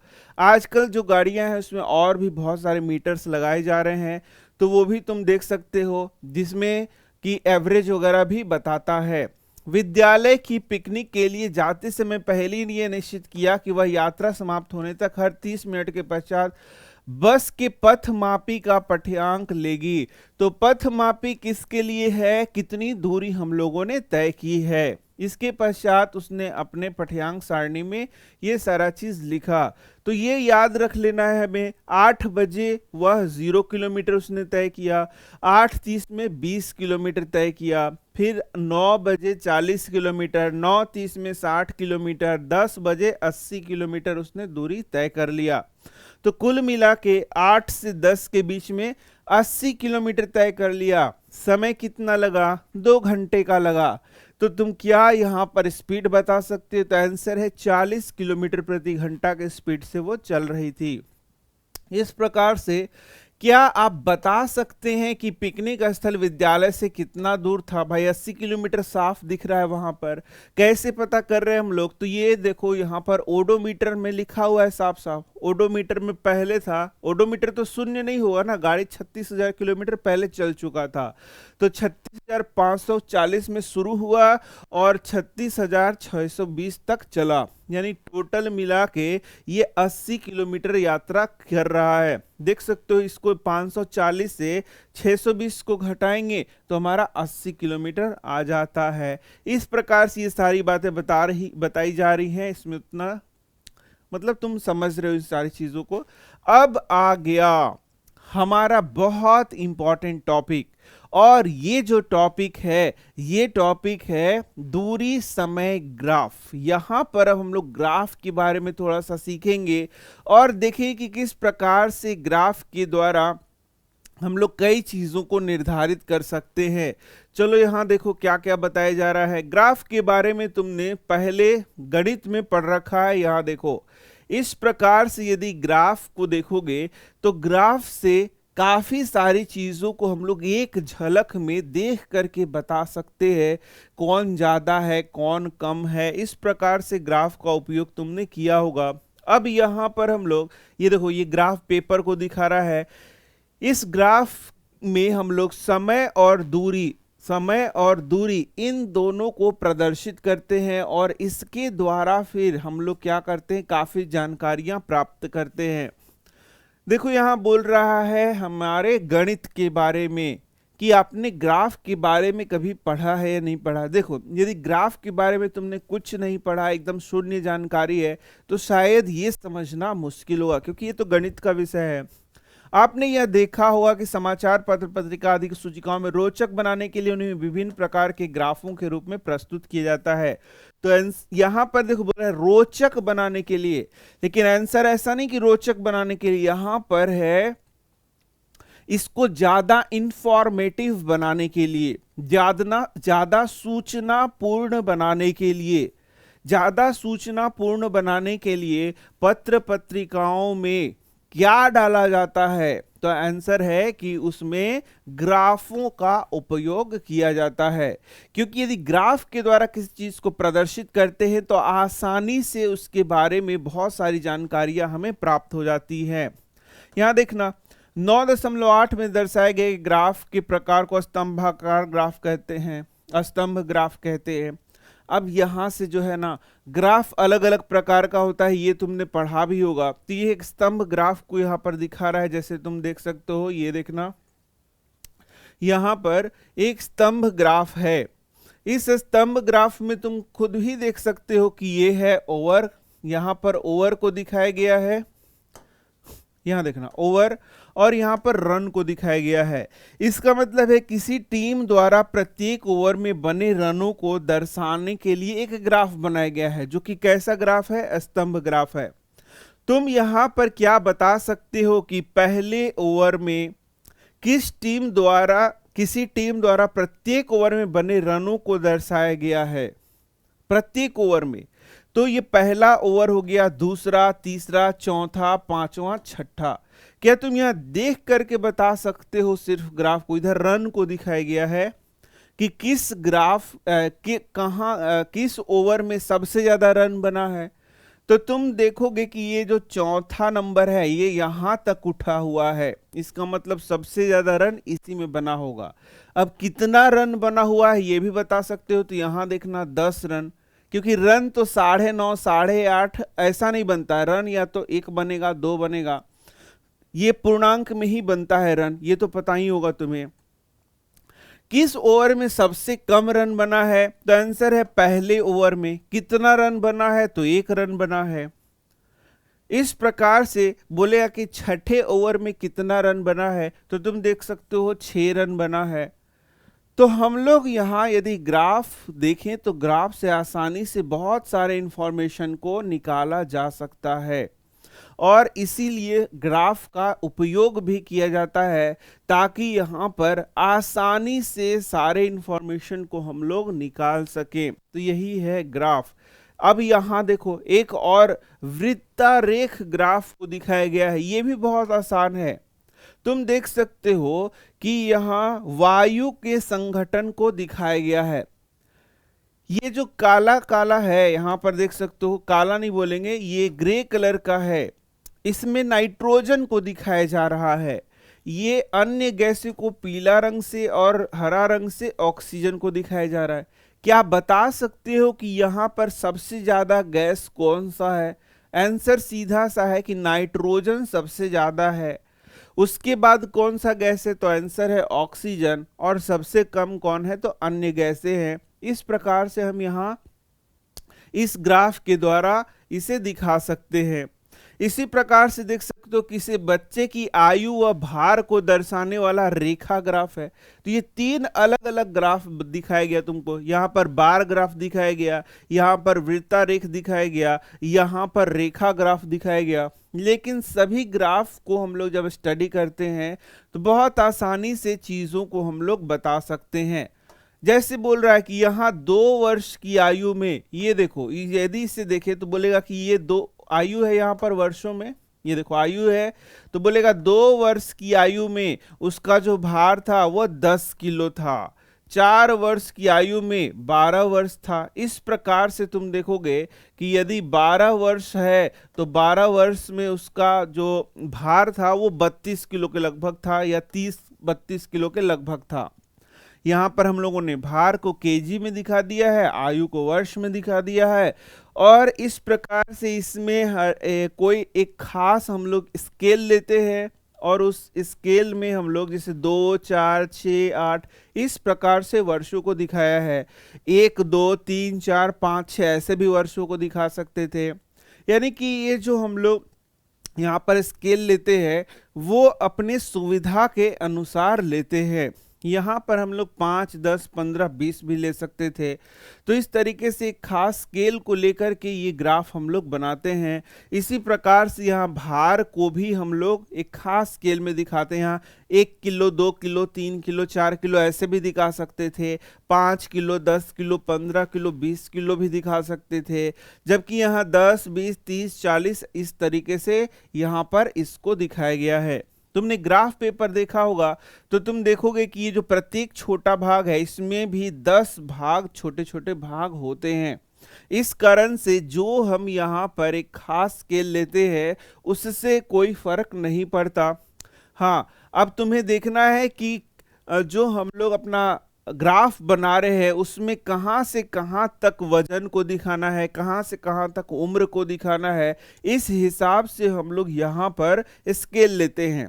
जैसे मान लो यहाँ पर 100 वर्ष तक दिखाना है, 100 वर्ष, तो 100 वर्ष यदि दिखाना है तुम्हें तो तुम 2, 4, 6, 8 करते जाओगे तो ऐसा ऐसा तो 50 बन जाएगा। तो क्या वो संभव है एक पेज पर दिखाना? तो आंसर है नहीं। तब फिर यहाँ बड़ा स्केल यूज करना पड़ेगा। यहाँ पर हमें 10 साल, 20 साल, 30 साल, 40 साल, 50 साल, 60 साल, 70 साल, 80, 90, 100 ऐसे दिखाना पड़ेगा। मतलब कि यदि बहुत बड़ी संख्या, हम लोग 22 वर्ष का उम्र दिखा रहे हैं तब यहाँ 2, 4, 6, 8 ऐसे छोटा छोटा गैप हम लोगों ने रखा है। लेकिन यदि यहाँ पर 100 वर्ष दिखाना होगा तो फिर गैप को क्या करना पड़ेगा? हम लोग को बढ़ाना पड़ेगा। तो ये कैसे कर सकते हैं हम लोग? ये ग्राफ जब हम लोग बनाते हैं तब सीखते हैं कि कैसे ग्राफ में एक स्केल को लिया जाए और इस प्रकार का स्केल को लिया जाए कि हमारा जो डाटा दिया है वो उसमें समाहित हो जाए। ऐसा नहीं कि तुम 100 वर्ष के लिए 1, 2 करने लगो और 100 तक आगे बढ़ जाओ। ऐसा हो सकता है क्या? नहीं। तो एक एक साल यदि दिखाएंगे तो ये 100 बार ऐसे लिखना पड़ेगा और कभी जीवन में तुम्हारा फिर ये ग्राफ नहीं बनेगा। एक खास स्केल को चूज करना सबसे बड़ा चीज होता है। जैसे यहाँ एक और देख सकते हो, यहाँ 80 किलो है। 80 किलो को यदि हम लोग 1 किलो, 2 किलो, 3 किलो, 4 किलो ऐसे दिखाएंगे तो पता नहीं कहाँ चला जाएगा। तो 80 किलो को दिखाने के लिए 10 का गैप लिया गया है। 10, 20, 30, 40, 50, 60, 70। क्या यहाँ 5 का भी गैप ले सकते हैं? ले सकते हैं, लेकिन फिर ये आगे चला जाएगा। इसका मतलब क्या है? इसका मतलब है कि यहाँ जो स्केल हम लोग चूज करते हैं वो खास दिमाग मतलब अपने डाटा के अनुसार चूज करते हैं। ऐसे ही नहीं कोई भी स्केल ले लेंगे और वो बनाएंगे तो हमारा फिर ये जो ग्राफ है वो सही से नहीं बनेगा। समझ रहे हो बात को? चलो तो इसी को अब हम लोग आगे और भी सीखेंगे कि ग्राफ को कैसे हम लोग बनाते हैं। थोड़ा बहुत सिखाया गया है, हालांकि ये गणित का विषय है, गणित में से तुम ज्यादा सीख सकते हो, लेकिन कैसे हम लोग यहाँ दूरी और समय का ग्राफ बनाएंगे और उससे क्या क्या इंफॉर्मेशन निकालेंगे वो भी यहाँ पर हम लोग सीखेंगे। चलो तो ग्राफ की ओर बढ़ते हैं और देखते हैं कैसे ग्राफ को हम लोग यहाँ पर खींचते हैं। जैसा यहाँ पर आपके पास एक ग्राफ पेपर होगा, तो इस ग्राफ पेपर में आप देख सकते हैं कि कैसे छोटे छोटे यहाँ पर खांचे बनाए गए हैं और फिर इसमें भी और छोटे छोटे यहाँ पर पार्ट्स बनाए जाते हैं। यदि हम लोग देखें तो यहाँ पर हम लोग इस प्रकार से एक रेखा खींच सकते हैं जिसे हम लोग एक्स ओ, यहां पर देखो ओ और एक्स डैश लिख सकते हैं। यदि ऊपर से नीचे हम लोग खींचे तो इसको हम लोग लिख सकते हैं y, और फिर ये ओरिजिन हो गया और y डैश। कोई जरूरी नहीं है कि ऐसे ही आपको खींचना है, आप किनारे से भी इसको खींच सकते हैं। और यहां पर ध्यान देना होता है कि जो हम लोग x पर मान लेते हैं वो सारा क्या होता है? पॉजिटिव होता है, और y पर मान लेते हैं ये भी क्या होता है? सारा पॉजिटिव होता है। इसका मतलब जब भी हम लोगों को ग्राफ खींचना होता है तो यहाँ दूरी भी पॉजिटिव ही होगा, दूरी कभी भी निगेटिव नहीं होता। यानी जो दूरी का मान है कभी भी ऋणात्मक नहीं होता। इस प्रकार से समय भी कभी ऋणात्मक नहीं हम लोग कहेंगे, पॉजिटिव ही उसको लेंगे। तो हमारा जो ग्राफ बनेगा वो यहाँ पर बनेगा। जो भी ग्राफ बनाएंगे हम लोग, यानी कि ओ एक्स और ओ वाई, इस प्रकार से हम लोग खींच करके ही ग्राफ को बनाएंगे। हम लोग को इधर से कोई मतलब नहीं है। तुम देख सकते हो यहाँ पर जो ग्राफ बनाया गया है, इस ग्राफ में यहां पर लिखा हुआ है ओ। यहां पर क्या लिखा हुआ है? ओ, और ये हो गया x और ये क्या हो गया? y। इस प्रकार से x y एक्सिस लेते हैं। अब यदि हम लोग बात करें कि हमें दूरी समय ग्राफ बनाना है, तो दूरी समय ग्राफ बनाना है तो यहां पर जो ये x एक्सिस है इसमें हम लोग समय को दिखाते हैं, और दूसरा जो y एक्सिस है इसमें हम लोग दूरी को दिखाते हैं। तो यहां पर इस प्रकार से बोला जाता है कि जो दूरी है वह समय पर डिपेंडेंट है, यानी कि समय के अनुसार दूरी क्या हो रहा है? बढ़ रहा है। इसलिए हम लोग यहाँ जो x एक्सिस है उसमें हमेशा समय को दिखाते हैं और y एक्सिस पर दूरी को दिखाते हैं। तुम बोलोगे कि क्या सर हम लोग यहाँ दूरी को x एक्सिस पर और समय को y एक्सिस पर दिखा सकते हैं? तो आंसर है नहीं, ऐसा कभी भी हम लोग नहीं करेंगे। तो ये एक क्वेश्चन तुमसे पूछ सकता है कि भाई समय को हम लोग किस एक्सिस पर दिखाते हैं? तो x एक्सिस पर दिखाते हैं। दूरी को कैसे दिखाते हैं? तो y एक्सिस पर दिखाते हैं। ये हमेशा जो इंडिपेंडेंट है वो यहाँ रहता है, और जो डिपेंडेंट है उसको हम लोग y एक्सिस पर दिखाएंगे। एकदम ये क्लियर हो गया। दूसरा चीज हम लोग क्या करेंगे? दूसरा चीज यहाँ पर यदि हम लोग समय है तो समय को किस चीज में प्रदर्शित कर रहे हैं? सेकंड में भी प्रदर्शित कर सकते हैं, मिनट में भी, घंटा में भी। तो जो तुम्हें सारणी दिया गया है जिसके अनुसार हमें यहाँ पर ग्राफ बनाना है, उस सारणी के अनुसार यहाँ समय को हम लोग चूज करते हैं कि किस चीज में लिखना है। जैसे यहाँ पर मिनट में लिखा गया है, जबकि एक और सारणी था उसमें जो ग्राफ बनाया गया था उसमें घंटा लिखा गया था। तो यहाँ पर हम लोग देख सकते हो यहाँ भी मिनट दिखा रहे हैं, यदि घंटा है तो यहाँ पर क्या करेंगे? घंटा दिखाएंगे। इसी प्रकार से यदि दूरी को हम लोग दिखाएं तो दूरी को भी अलग अलग मात्रक में हम लोग यहाँ दिखाएंगे जैसा सारणी में दिया जाएगा। तो यहाँ जैसे देख सकते हो दूरी को किलोमीटर में दिखाया गया है, यदि सारणी में मीटर है तो फिर यहाँ पर हम लोग मीटर में दिखाएंगे। तो जो मात्रक हम लोग लिख रहे हैं, मात्रक उपयोग करें उसको भी बगल में लिखना है, ये मैं बताना चाह रहा हूं। जैसे समय को मिनट में दर्शाया गया है तो मिनट लिखेंगे, घंटा में दर्शाया गया है तो घंटा, सेकंड में दर्शाया गया है तो सेकंड। इसी प्रकार से दूरी को किलोमीटर, मीटर, सेंटीमीटर जैसे दर्शाया गया है वैसे हम लोग लिखेंगे। इतना समझ गए? तो अब इसके बाद आ जाता है हमारा स्केल। जो यहां पर हम लोग पैमाना चूज कर रहे हैं वो कैसे करेंगे? तो जो पैमाना हम लोग चूज कर रहे हैं अपना सारणी के अनुसार चूज करेंगे, जैसे अभी तुरंत पहले भी मैंने बताया था। जो हमारा सारणी में दिया गया है समय, उसी के अनुसार समय को चूज करेंगे। जो सारणी में किलोमीटर या मीटर दिया गया है उसके अनुसार यहां पर हम लोग इसको फिर चूज करेंगे। तो भाई पैमाना चूज करने में क्या क्या हमें सावधानी रखनी है? देखो, तो ग्राफ खींचने के लिए पैमाना का चयन करते समय हमें कुछ बातों का ख्याल रखना है। प्रत्येक राशि, यहां यही भौतिक राशि की बात की जा रही है, यानी समय अथवा दूरी। समय को भौतिक राशि कहा जा रहा है और दूरी को भी भौतिक राशि कहा जा रहा है।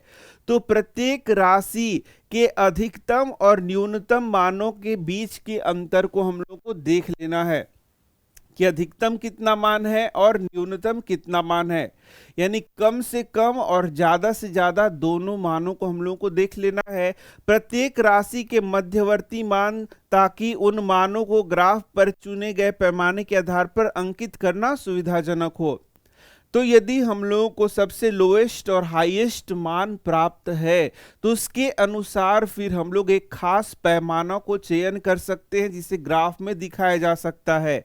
उदाहरण देखोगे तब पता चलेगा। जैसे यहां पर ये देखो, तो उदाहरण के लिए यहां पर ये जो एक सारणी दिया गया है इसका ग्राफ भी दिया गया है, इसको हम लोग ले सकते हैं। यहां देख सकते हो समय को दिया गया है 0, 1 मिनट, 2, 3, 4, 5 मिनट, और यहां पर दूरी 0, 1, 2, 3, 4, 5। तो ये साफ साफ दिख रहा है कि यदि हमें स्केल यहां चूज करना है तो एक एक जो खांचा होगा उसको 1 मिनट, 2 मिनट, 3 मिनट, 4 मिनट यदि हम लोग लिखें तो आसानी से हमारा ग्राफ बन जाएगा। यदि दूरी वाले में हम लोग सीधे 0, 1, 2, 3, 4 लिखे तो भी हमारा आसानी से यहाँ पर बन जाएगा। तो वही हम लोगों ने यहाँ किया है, तुम देख सकते हो। ये हो गया इधर समय। समय को हम लोगों ने कैसे दिखाया है? तो 1 minute, 2 minute, 3 minute, 4 minute, 5 minute, 6 minute, ऐसे हम लोग दिखाएंगे। इसका मतलब जो पैमाना यहाँ पर लिया गया है, ये देखो, ये जो यहाँ से यहाँ का दूरी लिया गया है इसको 1 मिनट माना गया है। अब यहाँ तुम गलती कर सकते हो, जैसे अब इसे हम लोग 2 मिनट मान लेते हैं, इसे 4 मिनट, 6 मिनट, फिर 8 मिनट, 10 मिनट, तो थोड़ा सा यहाँ पर ग्राफ तो उस समय भी बन जाएगा, लेकिन थोड़ा सा यहाँ ग्राफ क्या होगा, उतना अच्छा नहीं बनेगा। थोड़ा यहाँ पर क्या होगा, बहुत सटा सटा बन जाएगा, और जगह भी यहाँ पर बहुत काफ़ी है। तो यहाँ पर यदि हम पैमाना चूज करेंगे तो इस तरीके का पैमाना हम लोग नहीं चूज करेंगे। ध्यान एक और देना है कि यहाँ पर गैप बराबर होना चाहिए। यदि 2 मिनट का गैप ले रहे हैं तो हमेशा 2 का ही गैप होगा, 3 का गैप ले रहे हैं तो 3 का गैप होगा, 1 का गैप ले रहे हैं तो 1 का गैप होगा, 0.5 का गैप ले रहे हैं तो 0.5 गैप होगा। इसको हम लोग ऐसे भी बना सकते थे, इस पैमाना को ध्यान से देखना। जैसे यहाँ पर हम लोग लिखते 0.5 तो यहाँ लिखते 1, तो यहाँ लिखते 1.5, तो यहाँ लिखते 2, तो यहाँ लिखते 2.5। इस प्रकार से भी पैमाना हम लोग बना सकते थे, लेकिन वो भी ज़्यादा सटीक नहीं होता। तो यही चीज यहाँ बताया गया है कि जो हम लोग पैमाना चूज कर रहे हैं वह इस प्रकार से सटीक होना चाहिए कि हम जो ग्राफ खींचे वो बहुत अच्छे से हमारा ग्राफ बन जाए। यही बात यहाँ पर बार बार बताया जा रहा है। तो इस तरीके से ये हम लोगों ने एक ग्राफ खींचा। ग्राफ में हम लोगों ने यहाँ पर 1 मिनट में उसने 1 किलोमीटर की दूरी तय की है, तो यहाँ से बढ़ेंगे 1, तो यहाँ पॉइंट आ रहा है और ये यहाँ पॉइंट आ रहा है। तो इस प्रकार से ये पॉइंट जो दिखा रहा है वह 1 मिनट में 1 किलोमीटर की दूरी को दिखा रहा है। नेक्स्ट जब बढ़ रहे हैं तो बोलता है कि 2 मिनट में 2 किलोमीटर दूरी तय किया है, तो यहां से समय बढ़ेंगे 2 और यहाँ से किलोमीटर बढ़ेंगे 2, तो ये पॉइंट हमारा बनेगा, यानी कि 2 मिनट में 2 किलोमीटर की दूरी दिखा रहा है। 3 मिनट में 3 किलोमीटर की दूरी, तो यहाँ ये पॉइंट हुआ। 4 मिनट में 4 किलोमीटर की दूरी, तो ये पॉइंट यहाँ पर तुम्हारा बना। इस प्रकार से तुम देखोगे ये जो हमारा ग्राफ बन रहा है वह एक समान चाल के लिए ग्राफ बन रहा है। और ध्यान से इस ग्राफ को देखा जाए तो यदि एक समान चाल के लिए ग्राफ को बनाया जाए तो वह एक सरल रेखा होता है। ये क्वेश्चन तुमसे एग्जाम में पूछेगा कि एक समान चाल के लिए जो ग्राफ बनाया जा रहा है वो कैसा होता है, तो आंसर है वह सरल रेखा होता है। एक समान चाल किसे कहेंगे, जब बराबर समय अंतराल में बराबर दूरी तय करता है तो उसे हम लोग क्या कहते हैं, एक समान चाल कहते हैं। और जब कोई पिंड एक समान चाल से चलेगा तो वहां पर जो ग्राफ बनेगा वह एक सरल रेखा होगा। तो यही यहां पर मैं बता रहा था, ये देखो वही चीज बताया गया है। चलो अब पैमाना वाला एक और देख लेते हैं, यहां पर भी देख सकते हो, ये देखो यहां देखना। तो एक और यहां पर हमें ग्राफ बताया गया था, सारणी बताया गया था, जिसमें 8 बजे 8:30, 9, 9:30, 10 बजे, और यहां पर देख सकते हो 0, 20 किलोमीटर, 40 किलोमीटर, 60 किलोमीटर, 80 किलोमीटर। इस प्रकार से यहां पर क्या दिखाया गया है, हमें दूरी को दिखाया गया है। तो यहां यदि हम लोग पैमाना चूज करें तो ये ऐसे भी लिख सकते हैं 0, 20, 40, 60, 80, ये भी लिख सकते हैं। या फिर हम लोग क्या कर सकते हैं, इसका 10 का हम लोग गैप बना सकते हैं। इसी प्रकार यहाँ जो टाइम है इसको भी लिख सकते हैं, या 15 मिनट का गैप बना सकते हैं। तो देख सकते हो यहाँ पर यदि हम लोग डायरेक्ट इसको लिख दें इस प्रकार से, तो इसको लिख देंगे हम लोग क्या 8, फिर लिख देंगे 8:30, फिर क्या लिख सकते हैं 9, फिर क्या लिख सकते हैं 9:30। यहां पर जो हम लोग बना रहे हैं, यहां जो ये हम लोगों ने गैप लिया है वह 30 मिनट का गैप लेकर के हम लोग इसको बना रहे हैं। उधर से बना सकते हैं, तो ये हो गया 0, तो ये 20 हो गया, 40 हो गया, 60 हो गया, और 80 हो गया, और 100 हो गया। ऐसे हम लोग बना सकते हैं, और इसको पॉइंट वाइज हम लोग फिर मिला सकते हैं। इस तरीके से देखोगे तो ये भी एक क्या होगा, सरल रेखा यहां पर बनेगा। तो ये एक पैमाना यहां जो मैंने लिया। अब देखते हैं बुक में कैसे पैमाना लिया गया है। तो बुक में यदि हम लोग देखें तो ये देखोगे थोड़ा सा इसमें छोटा पैमाना लिया है। इसमें क्या लिया गया है पैमाना, ये देखो। तो इस सारणी को जब पैमाना बनाया गया है तो यहां पर जो समय लिया गया है उसमें गैप कितना लिया गया है, ये ध्यान से देखो। तो यहां देखो इसमें 10, 20, 30, 40, 50, 60, 70 इस प्रकार से दूरी को किलोमीटर में लिया गया है। समय देखो 8 बजे है, तो 8 मैंने उधर ही बजा दिया था, कोई बात नहीं है। 8 बजे है, शुरू किया है, तो 8 यहाँ पे लिखा होना चाहिए, ये करेक्ट कर लेना। तो 8 यहाँ किया तो 8:15 यहाँ हो गया, फिर 30 हो गया, फिर 8:45 हो गया, 9 हो गया। इस प्रकार से ये जो गैप लिया गया है वो 15-15 मिनट का हम लोगों ने गैप लिया है। अब इन दोनों को मिला करके यदि हम लोग ग्राफ खींचे तो इस प्रकार से यह भी ग्राफ क्या आएगा, एक सरल रेखा ग्राफ आएगा। और ये वाला भी सेम वही चीज बताता है कि यहाँ भी एक समान दूरी तय की जा रही है, एक समान चाल से ये चल रहा है। अब बात आता है कि एक समान चाल से चल रहा है, यदि असमान चाल से चलता तो क्या होता, तो असमान चाल से चलता तो ये जो रेखा सरल रेखा आ रहा है ये ऐसे हो सकता था या नीचे जा सकता था। इस प्रकार से ये फिर सरल रेखा नहीं होता। इसका जो ग्राफ है कुछ भी बन सकता है, ऐसे बन सकता है तुम्हारा, इसका ग्राफ ऐसे बन सकता है। तो सरल रेखा बिल्कुल भी नहीं होगा, क्योंकि ये एक समान चाल से नहीं चल रहा। यदि एक समान चाल से चलेगा तो इसका सरल रेखा वाला ग्राफ ही बनेगा, ठीक है ना। तो इस प्रकार से ये तुम देख सकते हो। ये एक लाइन थोड़ा गलत खींचा गया है, इसको हटा देते हैं, ठीक है, ऐसा नहीं बन सकता, ठीक है। वो आगे पढ़ाया जाएगा कि क्यों नहीं बन सकता। अभी तो हम लोग छोटा छोटा बातों को सीख रहे हैं। तो यही है हमारा ग्राफ, जैसे तुम देख सकते हो। और इस प्रकार से हम लोग ग्राफ को क्या करते हैं, रिप्रेजेंट करते हैं। तो थोड़ा सा और इसके बारे में पढ़ लेते हैं। जैसा तुम देख सकते हो यहाँ पर पढ़ा दिया गया है कि ग्राफ कैसे खींचना है। तो एक्स ओ एक्स डेक्स, वाई ओ वाई डैश, इस प्रकार से हम लोग लेकर के ग्राफ खींचते हैं। जब भी हमारा ग्राफ होगा तो पॉजिटिव साइड में होगा, क्योंकि यहाँ पर दूरी और समय का ग्राफ हम लोग खींच रहे हैं। तो दूरी भी निगेटिव में नहीं होता है, समय भी निगेटिव में नहीं होता है, इसीलिए ये वाला जो ग्राफ है वो पॉजिटिव होगा। इसके बाद हम लोग यहाँ पर देखेंगे कि यहाँ ये जो ग्राफ दिखा रहा है ये सरल रेखा वाला ग्राफ दिखा रहा है। तो जो सरल रेखा दिखाएगा तो ये एक समान गति को शो करता है, जैसे यहाँ पर देख सकते हो। यहाँ देखना, तो ये सब लिखा हुआ है कि कैसे कैसे यहाँ पर बताया गया है। यहाँ देखो, ये कुछ लाइंस लिखे हैं जिसे हमें याद कर लेना है।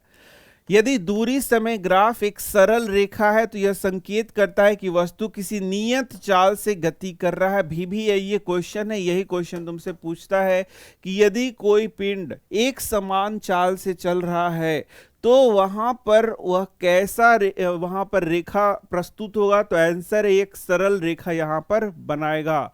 और यहां असमान चाल से चल रहा है तो ग्राफ की आकृति कुछ अलग ही होगी। देखो यहां यह भी दिखा रहा है कि ग्राफ की क्या होगी, आकृति कुछ अलग होगी। इस प्रकार से ये बात बताया जा रहा है।